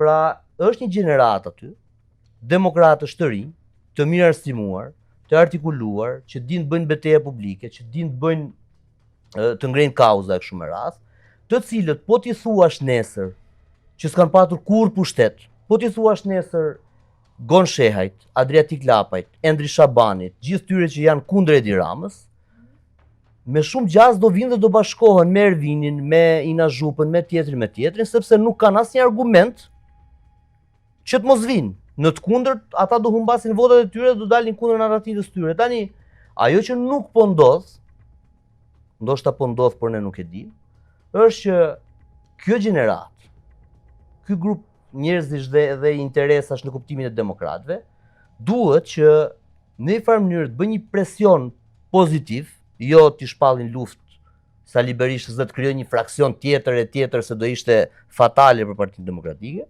por t'i bëjë një lloj presioni që ai të gjejë atë zgjidhjen që thotë Ervini. Se Ervini e di zgjidhjen. Dhe shi që ndodh. Mua më duket sikur po ndodh në një farë mënyrë. Unë kam bërë dje, unë i kam hyrë gjithë deputetëve të Partisë Demokratike, i kam parë rrjetet sociale. Janë bosh. Ky bën të takime si Ogerta Manastirliu. Tani unë e kam pyetje, më fal, për çfarë i bëni ato takimet me qytetarët dhe me bazën e partisë, sepse nuk e bën asnjë. 53 deputet, nuk e ke verifikuar se s'ka rënë mendja, po ti shohësh asnjë postim. Maksimumi i bien Dumanit ose Ramës edhe kaq. Kjo për ty do të thotë? Kjo për mua do të thotë që se çfarë nuk e di, por brenda Partisë Demokratike një lloj fryme e re dhe një lloj organizimi i ri po ndodh. Jo kundër Sali Berishës, por si për t'i paraprirë ose si për të qenë gati për ndonjë zhvillim që ne akoma nuk e dim. Dhe këtë gjën unë e kam vënë re, e kam përballë fatmirësisht tek Saliani. Tani pse i bën këto vetëm Saliani dhe mos më thuaj që i bëjnë tjerë si i kam kontrolluar, këtë duat ma sqaroj Saliani tani. Çfarë po ndodh? Kjo s'pari një kam bërë takime për shkak të edhe të kushteve, kam qenë izoluar dhe po takoj njerëz. Tani. Masivisht, po them se takimet U bën 3 muaj tani. Ndërkohë që tani si jetojmë në Kinë, në Shqipëri jetë. Që unë tani kam edhe tani edhe tani që jemi në emision, unë vi nga takimet ishan kombinat. Pra jam në takime në mbështetje të kandidatit të pavarur për të mbështetur nga opozita. Pra unë besoj që cili do opozitar i takon që të bëjë gjithçka që ka mundësi për të kufizuar pushtetin e Ramës dhe për të dhënë mesazh. Dhe rasti i Tiranës është një rast ku të gjitha partitë, këtë analizën që bëri me të drejtë Ogerti, të gjitha partitë janë bashkuar apo jo, pra gjithë opozita është e bashkuar në një kandidat, të japi mundësinë që jo vetëm Tirana, por edhe opozita, por edhe shoqëria të marrë frymarrje. Sot të gjitha pushtetet janë duar të njeriu. Sot, pavarësisht se duket si, po themi si slogan, po regjimi nuk ka asnjë më shumë. Këto që thonë që jo po spaku, jo po drejtësia, jo po goditen disa që janë zyrtarë të lartë, për kuriozitet të publikut, vendet që kanë dëshkimet më të larta për korrupsion zyrtarëve të lartë janë Gaboni, Vietnami, Kina, të gjitha vendet që kanë regjim, por kjo nuk e bën shoqërinë të demokratike. Dhe akoma më keq pasaj fryma represive që ka hyrë në shoqëri, se unë mendoj që përdor si instrument politik Edi Rama, se përderisa e kam provu vet, nuk është se më duhet shumë të shoh të tjerët. Por kjo fryma, po ta shikoni në shoqëri që për çdo rast që ndodh arrestimi një vit ose 2 vite para në publik, pasi e bën spaku. Ç'është kjo, domethënë kjo është e paimagjinueshme në çdo vend. Pra, një strukturë e posaçme. Po patjetër, këtë po them. Jo, pajtohem. Një strukturë që duhet të ndjek provat dhe duhet të përballë në gjykatë me prova, përball njerëzit më thashë theme për një ca vite në publik, ndodh arrestimi në publik. Vetëm se ka gjë. Gjithë dynjaja informacionet përpara gjithëve i ka opozita. Në dynja. Edhe kjo duhet parë. Pra, po kjo është mirë, por i ka pas më në raste të tjera, por shikoj në raste të tjera kur kanë qenë zyrtar të opozitës, drejtuesit të opozitës. Fakti ka pas partia kundërshtar apo media afër partisë. Nëse vetëm doktorin kemi. Kështu që në këtë kuptim Po, unë merrem, traileri po pse një herë, pastaj edhe filmi. meta. Patjetër. Po si mund të jetë kjo tani? Spektakël. Tani këtu duhet të flasim për rregulla që duhet të ketë e para rregulla demokracie, e dyta rregulla strikte të një procesi të rregullt ligjor. Pra është parim, pra kush ka studiuar drejtsinë e di që kush është pedagog që jep penale apo procedurën penale, shparim. Më mirë 100 të fajshëm jashtë se një pa fajshëm brenda. Pra duhet të kesh parimin bazë që është në kaq mira vite, sidomos me të drejtën romake e mbrapa për të pasur një proces minimalisht të rregullt ligjor. Pra këtu ka vullneti një individi, cili është i paprekshëm, që është Edi Rama dhe vijnë gjithë këto tjerat. Tani prej kësaj, sepse duhet të jem korrekt, po themi edhe me ju dhe me publikun dhe me ata që na ndjekin. Këtu ka një problem tjetër që ka edhe analizat që mund të jenë të drejta dhe që bëjnë sens logjik, edhe për zotin Berisha. Tani këtu është zoti Berisha sot është në një proces. Apo jo. I cili për të apo edhe për mbështetësit që votuan është një proces politik. Pra këtu kemi një përplasje, po themi tani institucionesh që duhet ishin të pavarura dhe duhet ishin ndryshe dhe është bërë lëmsh politika. Pra kjo reforma në drejtësi që duhet sillte, po themi, drejtësi, pandëshkueshmëri, procese gjyqësore me standarde, ka prodhuar edhe ngërçe që vijnë politikë dhe në gjithë shoqërinë. Dhe këtu tani vit përgjigje me drejt për drejt. Dakord, ka shumë njerëz që thonë që po pse është Berisha tjetë ky, pse nuk jam unë, pse nuk është ai tjetri. Sali Berisha ka një numër votash caktuar apo politika. Kemi ç'i bëjmë jo, unë po them që analiza ka dy pyetja më saktë do ishte a mos kenu hatur që doktori do bëjë një hap mbrapa dhe ti po ecën 2 hapa para. Kanë po themi vetë politikani në një moment caktuar një qëndrim, apo nga ana tjetër kushdo që pretendon që po themi të zej cilin do vend politik duhet t'ia dalë. Mirë, më fal, tani. Kështu që nëse nuk jetë ti aty brenda. Nuk ka përgdhelje se unë kur them publike dhe e them edhe këtu te ju që ne nuk duhet Jo ti më jo. Ne si opozit nuk duhet vetëm të qahemi në raport me qeverinë. Ore, më fal, ne e duhet para që të bëjmë gjithçka që është mundshëm. Ju jeni aty brenda në kryesi. Fal, ju jeni aty brenda në kryesi. Një gjë se e mbylla. Thatë një gjë që apo bëhet presion, pra. Pozitiv është. Fjala është instrument i rëndësishëm, po pozitiv. Pra fakti që unë edhe këtu te ju, edhe ku ka mundësi, mendoj dhe them që duhet reforma timri për të rritje, pra ka një lloj pritshmërie besoj në publik apo jo. Tek të gjithë që duhet të ketë, duhet të ketë. Por unë presion pozitiv është apo jo. M'fal, po unë pres, dakord, po unë pres propozime konkrete, jo. Propozime unë pres propozime konkrete dhe qëndrime konkrete nga ana juaj. Për shembull, unë nuk e kuptoj, realisht nuk e kuptoj, se si mund t'i thuash regjim kësaj që është Edi Rama dhe të bashkëqeverisësh me Edi Rama. Tani me bashkëqeverisje nuk nënkuptoj që Flamurit bëhet ministër, por rregullat e lojës për kodin elektoral bashk. Amnistin penale për të nxjerrë ata që fus paku brenda bashk. Komisionet territoriale dhe elektorale bashk. Pra në çdo gjë, sulmi ndaj spakut bashk, me ndryshime të vogla, dikush hapur, dikush në mënyra tjera. Dhe unë them, ore prit, se këtu njerëzit nuk janë budallëj. Unë nuk kam parë në një biznesmen afër doktorit që vuan për leje ndërtimi, as për punë publike. Po punojnë gjithë. Pra lobi ekonomik funksionon. Lobi politik në kuptimin e rregullave të lojës dhe qëndrimit të mbajtjes status quo-s është perfekt.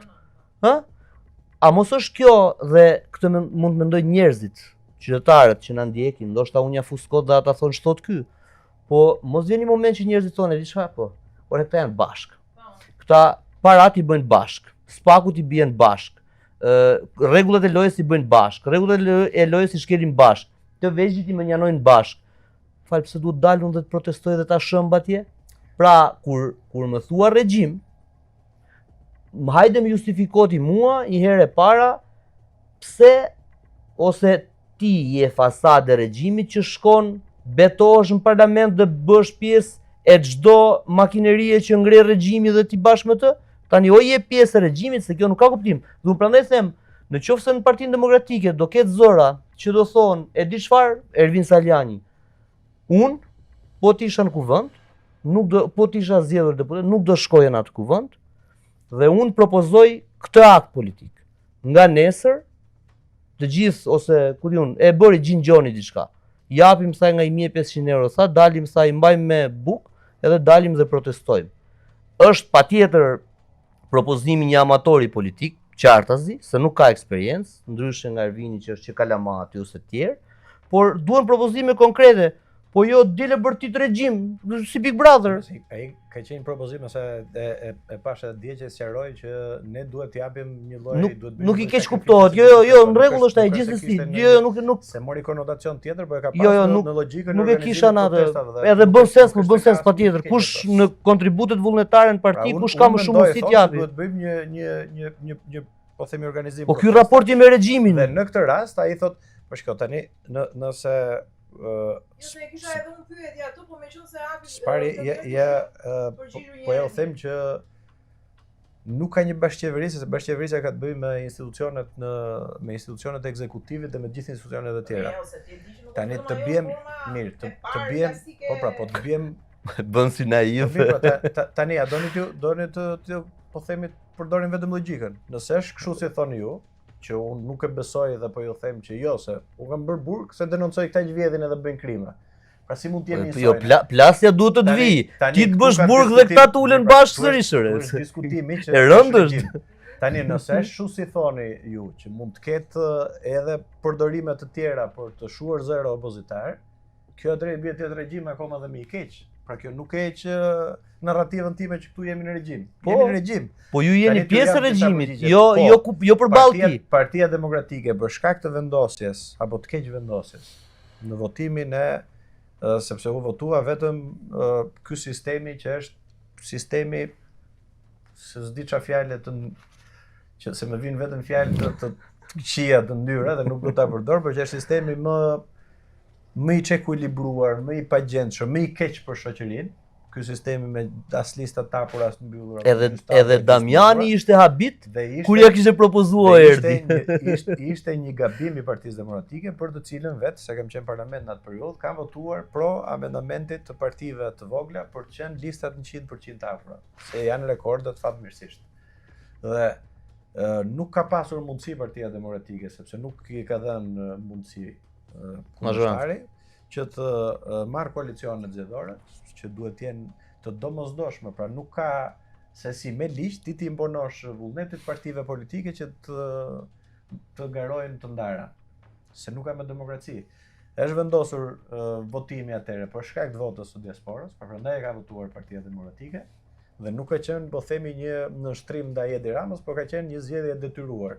Ashtu siç amnistia ka qenë një, po them, u përdor. Te i kaloje fare amnistin të mund. Po jo mëse, arsyeja pse unë kam votuar. Se e di si u duk, jo, po ti s'ke. Jo, po ka një gjë për amnistin. Amnistia u duk si kërkesë për negociat, pra nuk e votuan në fillim, negociuan kush del respektivisht nga burgu. Argumenti, ja po ta them, argumenti që ka qenë tek amnistia ka qenë që disa njerëz që vuajnë, edhe që po themi se kjo është edhe arsyeja pse ekziston amnistia, është një lloj, po themi, se mund të jetë si të është një lloj mëshire që jep tani e vërteta, Ervin, të lutem ka pas një nen që unë kam qenë proces gjyqësor, që më përjashtonte me thuajse me emër mua për këtë gjë. Me gjëra tani ka qenë se më duhet ta them, a di pse e kanë votuar? Po themi e di pse e kanë votuar? Me porosi. Sepse njerëzit e Partisë Demokratike kanë ushtruar një presion të jashtëzakonshëm ndaj Ervinit, nuk e di, po këtë po ta them kështu, e ke laj. Njerëz në burg, të cilët përfitonin nga kjo amnisti, familjarët e tyre jashtë, kanë ushtruar një presion të jashtëzakonshëm tek deputetët e Partisë Demokratike, që ore çfarë po bën? Pse nuk e voton? Sepse e kam djalin, dhe ishin brenda strukturave, ëh? Pra Partisë Demokratike. Jo, po me regjimin. Pra, disa njerëz të cilët kishin kryer një pjesë të Patjetër, mo, dëmimit, s'po them gjë. Se po e bëjmë sigurisht. Po mos e quaj Themeli ashtu, pse është diplomaci, po flas hapur fare. jo hapur. Pra, unë Po do të ata them thonë një gjë, regjim, që në mos e këtë- përdor termin në këtë- regjim po ti të cili paktën. është, po do ta shihni më nëse ka njerëz të cilët kanë keq përdorur dhe keq përdorin besimin e demokratëve dhe të opozitarëve. Për të përfituar, do t'i shihni, do t'i dalë, do t'i them me emra. Unë po të them që këtu jemi në kushtet ku të gjitha institucionet dhe këtu nuk besoj që kanë një diskutim, i nështrojnë vullnetit të një individi. Dhe kjo pjesa duhet ty apo s'duhet ty në parlament Partia Demokratike, në regjime, në Që nuk kupton edhe me gjyqësorin Ervin? Duhet gjetur të gjitha pse gjyqësorin plotësisht e kontrollon Rama. Të Të gjitha institucionet. Jo, Pra, e është para një herë- diskutimi, pra se po nuk e para- përgjigjem vetëm Jo, e para, Ervin, jo, qartë, po e para diskutimit që bëhet publik. e para për te gjë, drejtësia- që ka publik. te drejtësia, jo, bojkotin e kanë provuar këta, ka lidhje me bojkot. Drejtësinë e ka Edi Rama dhe e përdor si lodër për kundërshtarët politik. Dhe këtë po faktohet nga dita në ditë, po duket nga dita në ditë, qoftë për t'ia turr armiqve të brendshëm, qoftë armiqve të jashtëm, dhe është instrumenti më i fortë që ka Edi Rama sot për të mbajtur shtrënguar njerëz që janë të pakënaqur me Edi Ramën, por që kanë frikë që të bëjnë lëvizje për shkak se Edi Rama jep shembull me drejtsinë dhe ky është mendimi im, do ta shohim, do të diskutojmë prapë në të ardhmen. Këtu do jemi. Po pra, ne duhet të merremi që ta arrozojmë Edi Ramën prapë, po ne nuk mund të themi që se mund të jetë tani, s'mund të themi për qeverisë se Berisha është me proces gjyqësor, është i pandehur nga ky regjim. Po edhe Rama, ore më fal, Rama, Ervin Rama ka çuar në kuvend në këtë kuptim sa propozime që i diktojnë Spakut procedurat e hetimit. Pra Rama dukshëm me ato çfarë po bën dhe me akte, jo vetëm me fjalë, Rama është një pozitë vështirë në raport me Spakun sepse po i ka shkuar mbretit në rrëz Spaku. Po pse më është Patjetër, po i prish punën, patjetër. Këto që t'ju thotë të njerëzve të vet që jo më ka çu letra, më letra. Letra që do të ndryshoj ligje për t'i vajtur për t'i diktuar Spakut rregullat. Paktën duhet të them kështu siç janë. A ka prokuror edhe gjyqtar që mund të kenë integritet dhe Edi Rama nuk ka kontroll. Ka treguar se del me emra në disa raste. Duke i përmend. Dhe ai mundoi të ketë një mjafton, apo 100%. Një të varros. Nuk është kaq kollaj, sepse fakti që nuk kanë guxuar deri më sot. Po nuk kanë guxuar. Tani ti e di që fakti që ai është kryeministër, po çfarë do thotë? Nuk ka ndodhur as në Kroaci, as në Bullgari, as në Maqedoni. Edi Ramën do ta shohim ditën që do bjeri nga fiku. Jo, po nuk ka. Ditën që do bjeri nga fiku. Nuk kemi, po s'kemi të bëjmë me drejtësi pra. Drejtësia, siç edhe u tha dje nga drejtuesi i Spakut, tha që ne nuk shohim emra, ne shohim nëse ka vepra penale apo jo. Tani vim në disa element fakt. Por që ka mundësi nuk e thrasin njerë për të pyetur, po mirë pjesën tjetër. Nuk kanë guximin asnjëherë. Mund ta kenë thirrur. Asnjëherë vetëm. Dhe se di më është e konfirmuar që nuk është thirrur asnjëherë. Nga kush? Por për çdo akuzë që është bërë i kam çu shkresa për atë punë. Spakut. Po çfarë ka thënë? Po ka ndodhur gjatë kohës që un kam qenë izoluar edhe nuk kam parë gjë. Po jo, pra nuk ka ndodhur. Nuk ka ndodhur sepse nuk do bënte lajm aty, po bëhet lajm kujt i shkon letra e marrin vesh më përpara media se sa shkon letra në përvende tani aman s'u marka vesh që kryeministri asnjëherë të vetme, as për me Gonigalin, as për incineratorët, as për rrugët, as për aeroportet. Është hetim paraprak, janë hetime paraprake. Po ja, ky është term kod, por nuk është thirrur për të pyetur more person. Jeni dhe jurist. O zotri, personët DNI, është ky zotria që kanë kaluar 17 vendime në. Po ka shkuar sekretari i përgjithshëm. DNI ky për vendimarrjen që janë marrë. Ka shkuar sekretari i përgjithshëm pra, që ka bërë DNI ky për koncesionet që janë dhënë në shëndetësi. Ka shkuar kryetari i bashkisë. Tani e keni parë ju, ministri. Tani aty ju them se besoj e keni parë ju që këta ish ministrat e shëndetësisë kur kanë shkuar aty, i keni parë se kanë dalë publik. Ju i kam lexuar unë, ju i keni publikuar. Po. Që kanë thënë që na ka marrë Rama në telefon për këtë koncesionin e kësaj, kush ka qenë? Sterilizimi apo jo? Po aty mund ta pyesin pak ta? Ore më fal. Ore të dy ish ministrat, njëri në burg, tjetra e ke kandidatë. Kanë thënë që na ka thënë ky. E ka thirr njëri. O Ervin. Tek me Gonigali se i kam çuar shkres në momentin që kanë qenë në parlament dhe i kam çuar në sekond, sa po ka dalë çështja me Gonigalit, i kanë çuar shkres drejtuesit të strukturës posaçme. Po more po. Pra nuk ka, që të mos keq kuptohemi kuptohemi. Kështu siç janë. Jo vetëm që nuk e prekin dot Edi Ramën, jo vetëm që Edi Rama ka komand. Ja, e kupton tani ju, por Edi Ramën nuk e pyesin dot më, jo më ta marrin si person. Edi çka gabimi bëjnë ta, më fal. Ne do bëjmë këtë, duhet ta arrozojmë dhe do ta arrozojmë Edi Ramën që kemi mundësi që të marrin frymë edhe institucionet e tjera të pavarura. Ose me protesta masive, ose me ndryshim, këto mendoj unë, ose me ndryshim të fortë për të kalojmë vullnetin. Se këshillën e parë, po kjo nuk. Gjona, se këshillën e parë ju adhash. Brenda ditës nuk ndodh kjo. Unë jam takime gjithkohon, unë vetë jam takime gjithkohon. Fala, mund t'ju jap ju adhash një këshill pa para, me që është Ervini po jap dhe i tjetër pa para. 2, 3 pastaj. Tani Ervin, kam ndjekur shumë fushata jashtë vendit, kam bërë fushata në Maqedoni, në Shqipëri, për kandidat, në Malzi e kudo. Dhe ka i rregull që Ervini e di, po problemi është që të kthehet në strategji politike të partisë. Kur kam bërë temën e masterit, kam marrë doktorin Bashën, Ramën dhe Veliajn. Dhe kam bërë analizën e narrativës tyre, pozitiviste e negativiste. Dhe i kam marrë nga 2007. Çfarë të bënte përshtypje? Rama në 2009 kishte fushat negativiste. Dilte për ditë aty 1000 zezat e doktorit dhe vetëm denonsonte. Njerëzit kishin kohë që dëgjonin denoncime dhe i vuanin, pra unë e di që këtu ka korrupsion. Nuk kam nevojë të ma thotë Ervini. Unë e di që kemi zyrtar të korruptuar deri këtu. Nuk kam nevojë të ma thotë Ervini. Unë e di që bandat janë të lidhura, më se thash, nuk ka nevojë. I di more.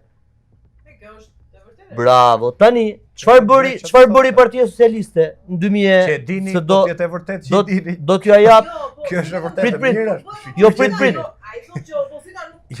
Prit se do ta kontekstualizoj.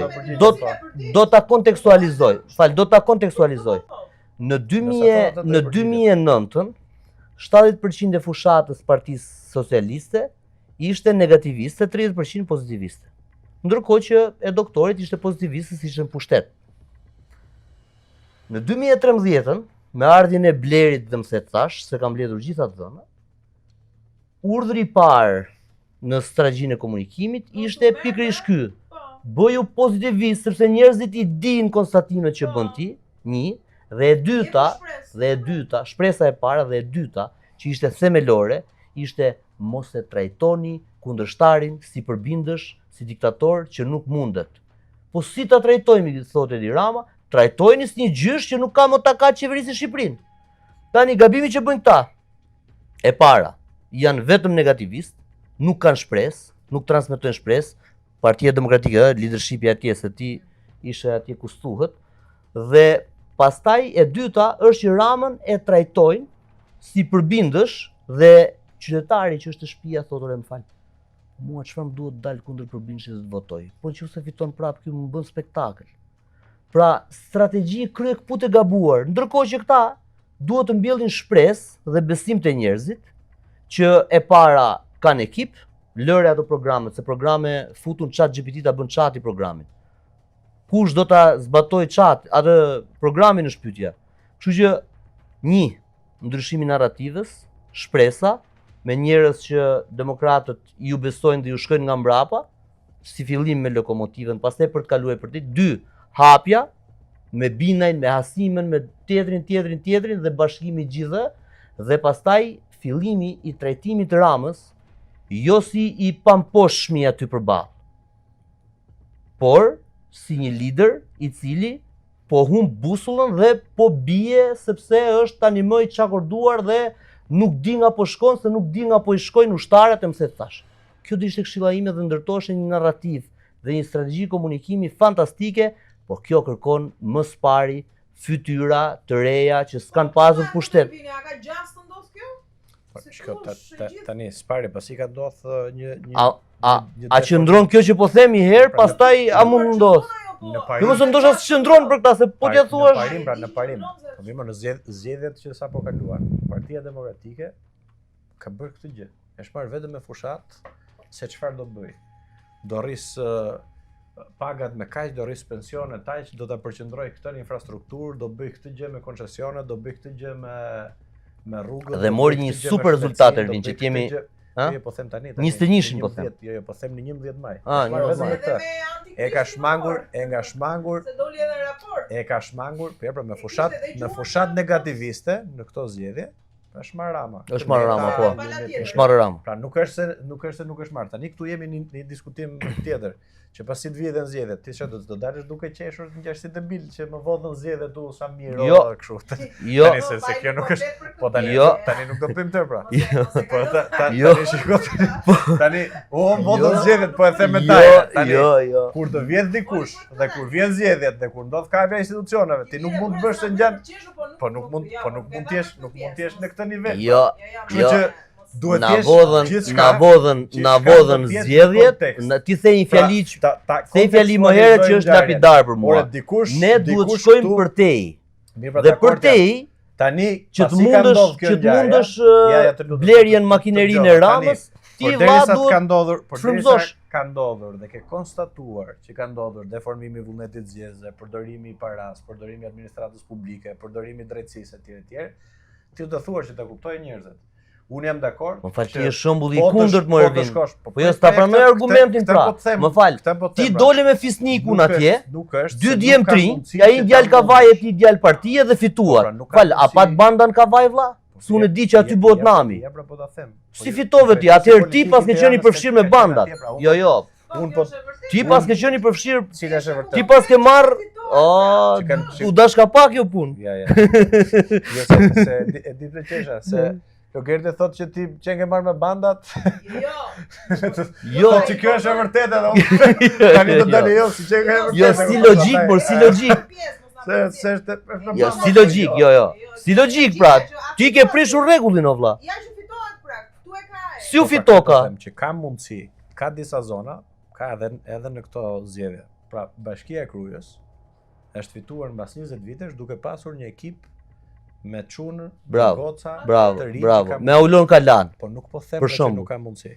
Ka pas zona dhe në këto zgjedhje, po edhe Andja Ulliri. Po bravo, edhe Andja. Ka pas kombinim të gjithë faktorëve të tjerë, por po them që ka treguar që përtej, ja kjo është ajo që them unë përtej, që pavarësisht deformimit të vullnetit të zgjedhësve, ka zona dhe ka mundësi që duhen marrë edhe si shembull që të tejkaloj deformimin e vullnetit të zgjedhësve për të shkuar. Po sikur ai shembulli atje të vinë kryesi, e kupton ti çfarë? Këtë do përpiqemi, këtë po them. Ajo që duhet bëj dhe që e thash në fillim me ripërtëritje të partisë, me ribërje të partisë, është që secili të gjej vendin e vet, mos e shiko. Partia Demokratike nuk ka luksin të përjashtoj njëri. Jo. Por nuk ka as luksin që për shkak të mendimit, të qëndrimeve etj. Të rrinë e refraktaren dhe njerëzve që mendojnë ndryshe. Nuk është e thënë dhe nuk është po themi çfarë ta them unë Chelsea për ty në Partinë Demokratike që të mendosh si unë, po them që mos them si ndonjë koleg tjetër. Pra duhet që gjithë secili ta gjej veten e vet duke menduar ashtu siç mendon vetëm, mjafton që të jetë opozitar me Edi Ramën. Dhe a duhet vim në atë situatën ku mund të ketë, pra unë nuk mund të rri, pra unë personalisht për shembull kur unë nuk thash që ky po bën korrupsion, ky është i lidhur me krimin, asnjë moment, unë më merr me institucionet, me produktin që ka institucione.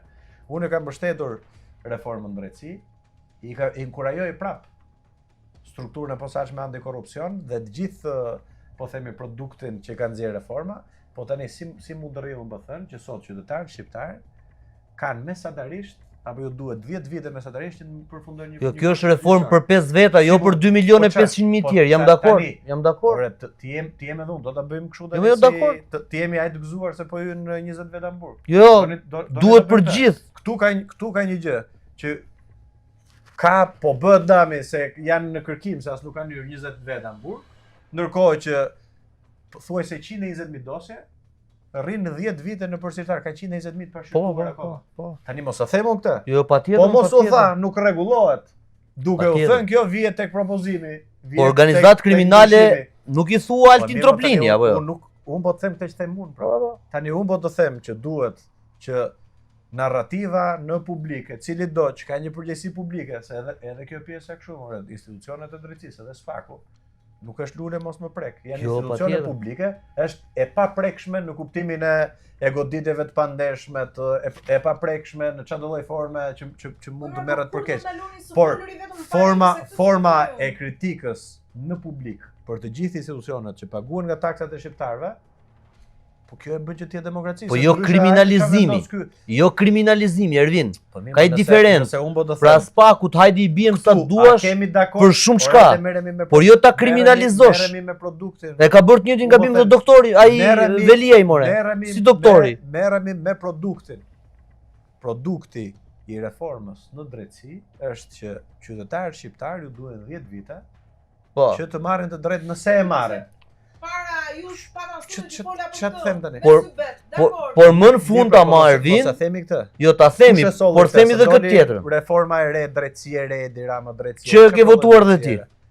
Jo, më unë se kam votuar se s'kam qenë, është votuar në 2013-2017. Jo, është votuar 2016 po.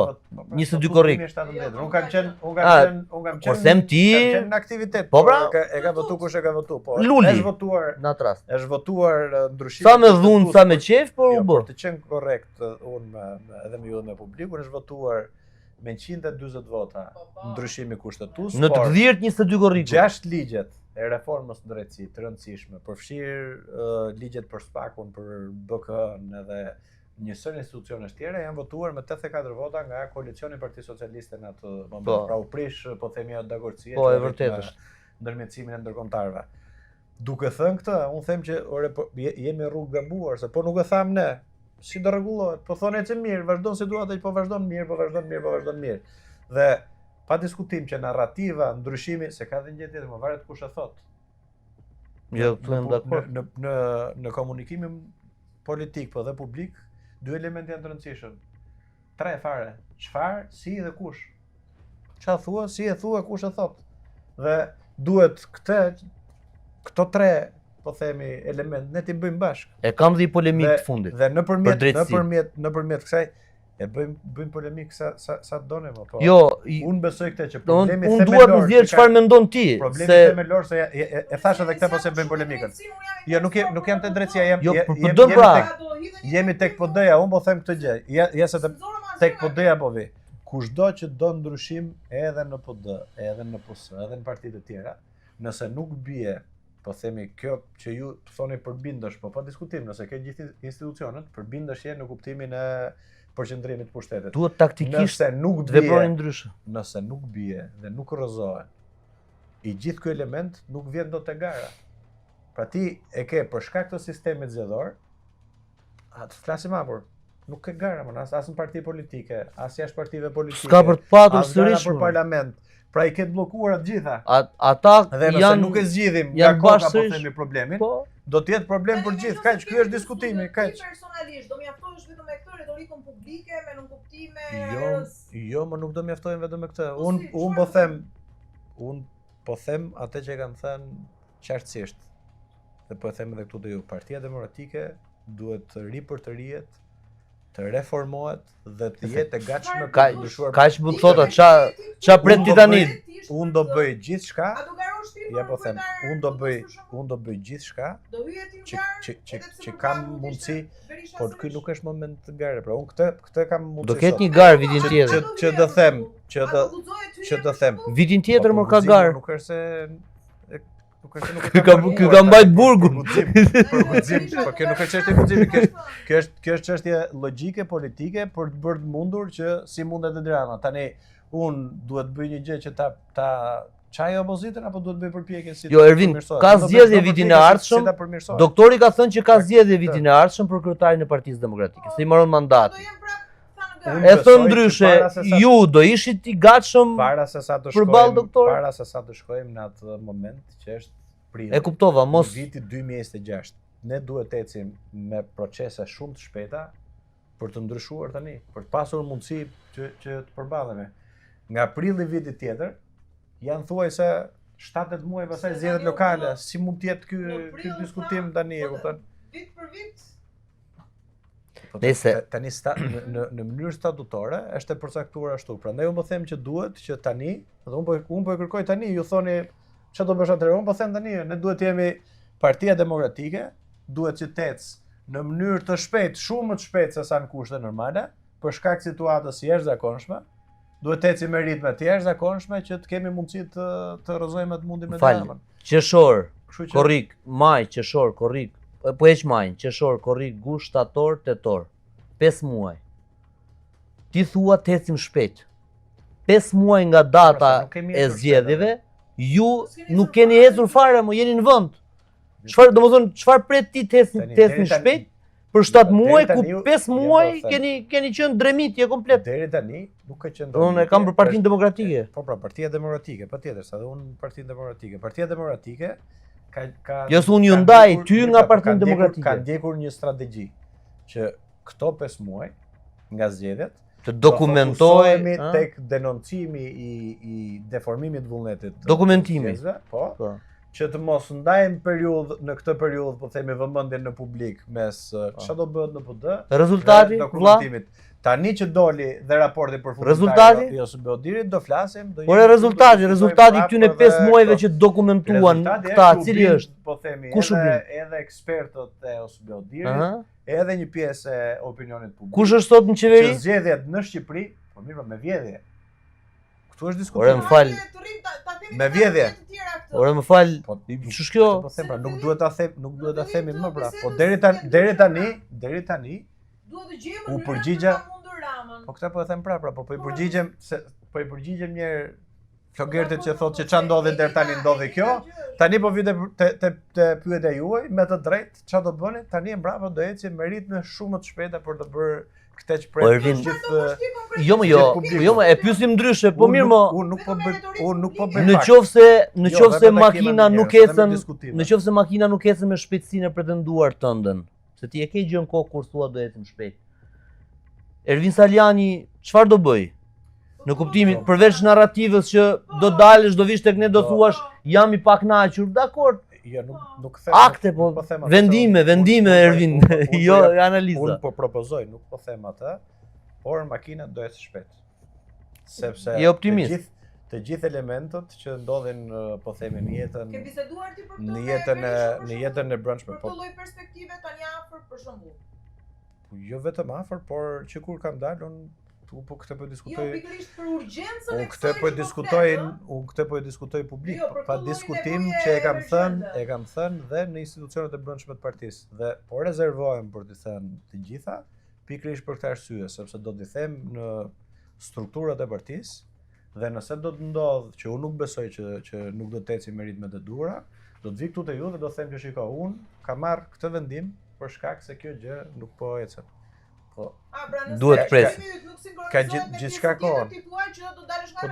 Po jo një farë. Unë mendoj që them atë që duket sikur ne po tentojmë ta nxjerrim nga rreshti me dhunë. Po ngjan mund të shkojnë ata në rresht me Ervinin. Nuk është nxjerrje nga rreshti, është mendim, pra mendimet nuk janë në rresht, ç'të thot. Unë mendoj kështu, dikush tjetër mund mendoj gjë tjetër, do ta diskutojmë në unë përgjithësi kam qenë njëri aksionet dhe veprim jam prap, po në partitë tona nuk është se mirë pritet mendimi ndryshe o Ervin, që të kuptoj. Nuk ka rëndësi, unë nuk kam as mendim. Asnjëra parti, ëh. Po them se shiko dhe kjo. Po mendim ndryshe, cili është mendimi ndryshe nga mendimi? Se punës duhet të ketë, do të them që unë kam një mendim. Dakor pra. Unë kam një qendrim të caktuar, unë kam një propozim. Kjo është pika jote e fortë. Në një mendim ndryshe. Kjo është pika jote e fortë, Ervin. Unë kam një mendim. Pika jote e fortë. Dhe ky mendim besoj që duhet kthehet në pritje. Pika jote e fortë që ti duhet ta shfrytëzosh fort në shërbim të demokratëve, është që nëse është dikush në Partinë Demokratike, për ndaj të cilit doktori do mendohet 10 herë përpara se të thotë flakeni, je ti. Sepse njerëzit do thonë re prit, po flakim edhe këta që kanë bërë burg për ne. Pra ti e ke këtë kartë, ti e di. Shfrytëzoje, sepse vetëm ti mund ta bësh. Këtë po themi ne të paktën deri tani, për të mos shkuar deri tek zëvendësimi i doktorit se ai është proces biologjik, jo politik, por unë do të bëj gjithçka për shkak edhe të pritshmërive, për shkak edhe të një autoriteti që vjen edhe nga kjo që ju thatë, edhe nga sakrifica, edhe nga rezultati. Kështu që në këtë kuptim, duke qenë se po themi kombinimi I gjithë situatave ka prodhuar që unë të jem në këtë pozicion sot, po e them fjalën time apo jo. Pra nuk po rezervohem për ta thënë. Ajo që un kam kujdes dhe do ta kem gjithkohë, se është që çdo përpjekje që bën cili do që është në opozitë, mos shojmë për çaj. Duhet të mos shoj, po në përçarje në opozitës, por duhet të gjejmë mekanizmat se si të bashkojmë të gjithë situatave. Po të bashkuar jemi ne. Un komunikoj me çdo njeri. Po të dalim ku unë du të dalë të rrëzojmë Ramën, në çdo rast të rrëzojmë Berishën, qëllimi këtu kanë drejt, këtu kanë një drejt. Si të rrëzojmë Edi Ramën. Ky është prandaj problemi dhe zgjidhja është vetëm një. Të merremi me njëri tjetrin. Tani problemi dhe zgjidhja, problemi dhe zgjidhja. Dëgjoj, Ervini me sa unë e kuptoj, ne kemi shembull që quhet Lulzim Basha. I kishte të gjitha në dorë. Një herë mori një vendim dhe u zhduk. Në këtë kuptim, nuk mori një vendim, ai mori disa vendime që e quajnë Partinë Demokratike katastrofë. Mori një vendim kundër doktorit se përpara se të përjashtonte doktorin e u rizgjos kryetare Ervin. Se mori të kostot për asaj, prandaj ndodhi ajo që ndodhi. Patjetër. La mandatet, la bashkim. Patjetër. Votoi reformën drejtësi. Por doktori bojkotoi reformën administrative etj. Po doktori, doktori ja fali të gjitha këto dhe pas zgjedhjeve të 21-shit e rizgjodhi kryetar parti. Ky është fakt te Pallati i Kongresit. Dhe çfarë ndodh? Kur ai u zgjodh me vot Pallati i Kongreseve ishte një u zgjodh me vot, e votoi edhe doktori. Tani nuk ka rëndësi. Dhe kur ai mori vendim kundër doktorit, nëse mund ta themi kështu, Basha ikun në shtëpi. Dhe çfarë tregon kjo? Kjo tregon që fuqia e doktorit në Partinë Demokratike është e padiskutueshme. Dhe kushdo që të futet, po ky është problemi i doktorit. Kushdo që të futet në prit, jo, është problemi juaj pra po them. Po ky është avantazhi. Kushdo që do ta mund me votë. Jo, un po them që është rrugë e gjatë. Sali Berishën. Për të përballur me doktorin është rrugë e gjatë. Mbështetja masive e demokratëve është avantazh. Jo, ky është disavantazh në fakt. Po jo, po nuk e le partinë të ripërtrit. Jo. Nëse të mbështet po themi andarësie, ky është avantazh. Pra, nuk mund të pretendohet se po bëjnë teori, pra nuk mund të pretendohet që dikush që do të apo ka ambicie, ai që e ka, të mund dikë në politik, ta mund pa vot. Jo, patjetër. Por në rastin aktual, unë mendoj se në rastin aktual, fakti që demokratët janë suggestionuar dhe kanë shtangur vetëm tek doktori, për mua është lajm i keq për opozitën në vend. Sepse më fal, elitat o Ervin, elitat e udhëheqin vendin ore. Jo turmat. Me gjithë respektin për antarësinë, nuk nga viti 98 ka dhe Rama, është mandatin e ka. Absolutisht, po ka vetëm një diferencë. Turma kemi këtë diskutimin, si ta rrëzojmë, diferenca është kjo, më që ky i vjet. Në fakt pasi i fitove lirin, ti e di dhe besoj e ke marrë vesh tani që gjithë krijuan një pritshmëri, menduan se ti do kesh një plan tani se si të kontribosh më konkretisht për PD-n, për situatën që ajo është. Po. Ka asgjë konkrete deri tani? Jam duke bërë, atë jam duke bërë. Duke kontribuar për opozitën. Ajo është gjë tjetër, ti e di për me takime, me komunikimin publik, me të gjithë mundësitë që un kam sot. Pra, kjo është një etapë që cili duhet bëj gjithçka ka nga mundësitë apo dhe për te mundësive për të bashkuar opozitën dhe për të mbledhur, po them, të gjitha copzat e partisë që për arsye të caktuara janë thyer, janë ndarë për të bërë mundur për bashkimin e këtyre elementeve. Me apo pa Berishën në krye është më mirë PD. Po tani kur duhet të bashkojmë, shiko, kur duhet të bashkojmë që të gjithë. Si mund të diskutojmë që ti Sali Berisha që ka numrin Jo, mos largohet. E madh votash. Jo, mos jetë kryetar. Absolutisht kontriboj. I takon Sali Berishës si kryetar i Partisë Demokratike që të gjithë zgjidhje për bashkimin, hapjen dhe për të bërë të mundur që opozita të jetë jo konkurruese, por ta rrëzojë Edi Ramën një orë parë. Kaq thot, nuk thot më shumë, kot lodhen. Kjo është e qartë. Ka një afat kjo se i takon Sali Berishës, nëse ai nuk bën gjë në këtë drejtim. Po them qartë me që duhet përshpejtuar. Pra duhet bër një orë më parë. Po nuk ka asgjë dorë për të vendosur Që afate. doli raporti i OSBE-Odirit, sepse deri tani ka qenë ky që drejt. Po unë jam gjithkohon komunikim, unë këtë kështu jam. Në fakt po ndodh një lëvizje, në garën për Tiranën. I vetmi që po bën fushat, atëherë se vetë tha që unë e bëj për fushatën e Florit, të gjithë deputetët, do jenë. Sa më e madhe deputetëve do të jenë Pse s'janë më? në zona të caktuara. Pse ti je ata s'janë? Po se kanë pas parlament. Do jenë në zona të caktuara. Ishte shaka e bukur kjo. Kanë qenë në kuvend ata çdo seancë, janë bërë 9 seanca, vetëm njëra ka zgjatur, tjerat kanë qenë nga çerekore. Kanë qenë për aktivitete. Flamurin e kam parë që ka qenë. Ku diun, Ilir Ali Mehmetin e kam parë që kanë qenë.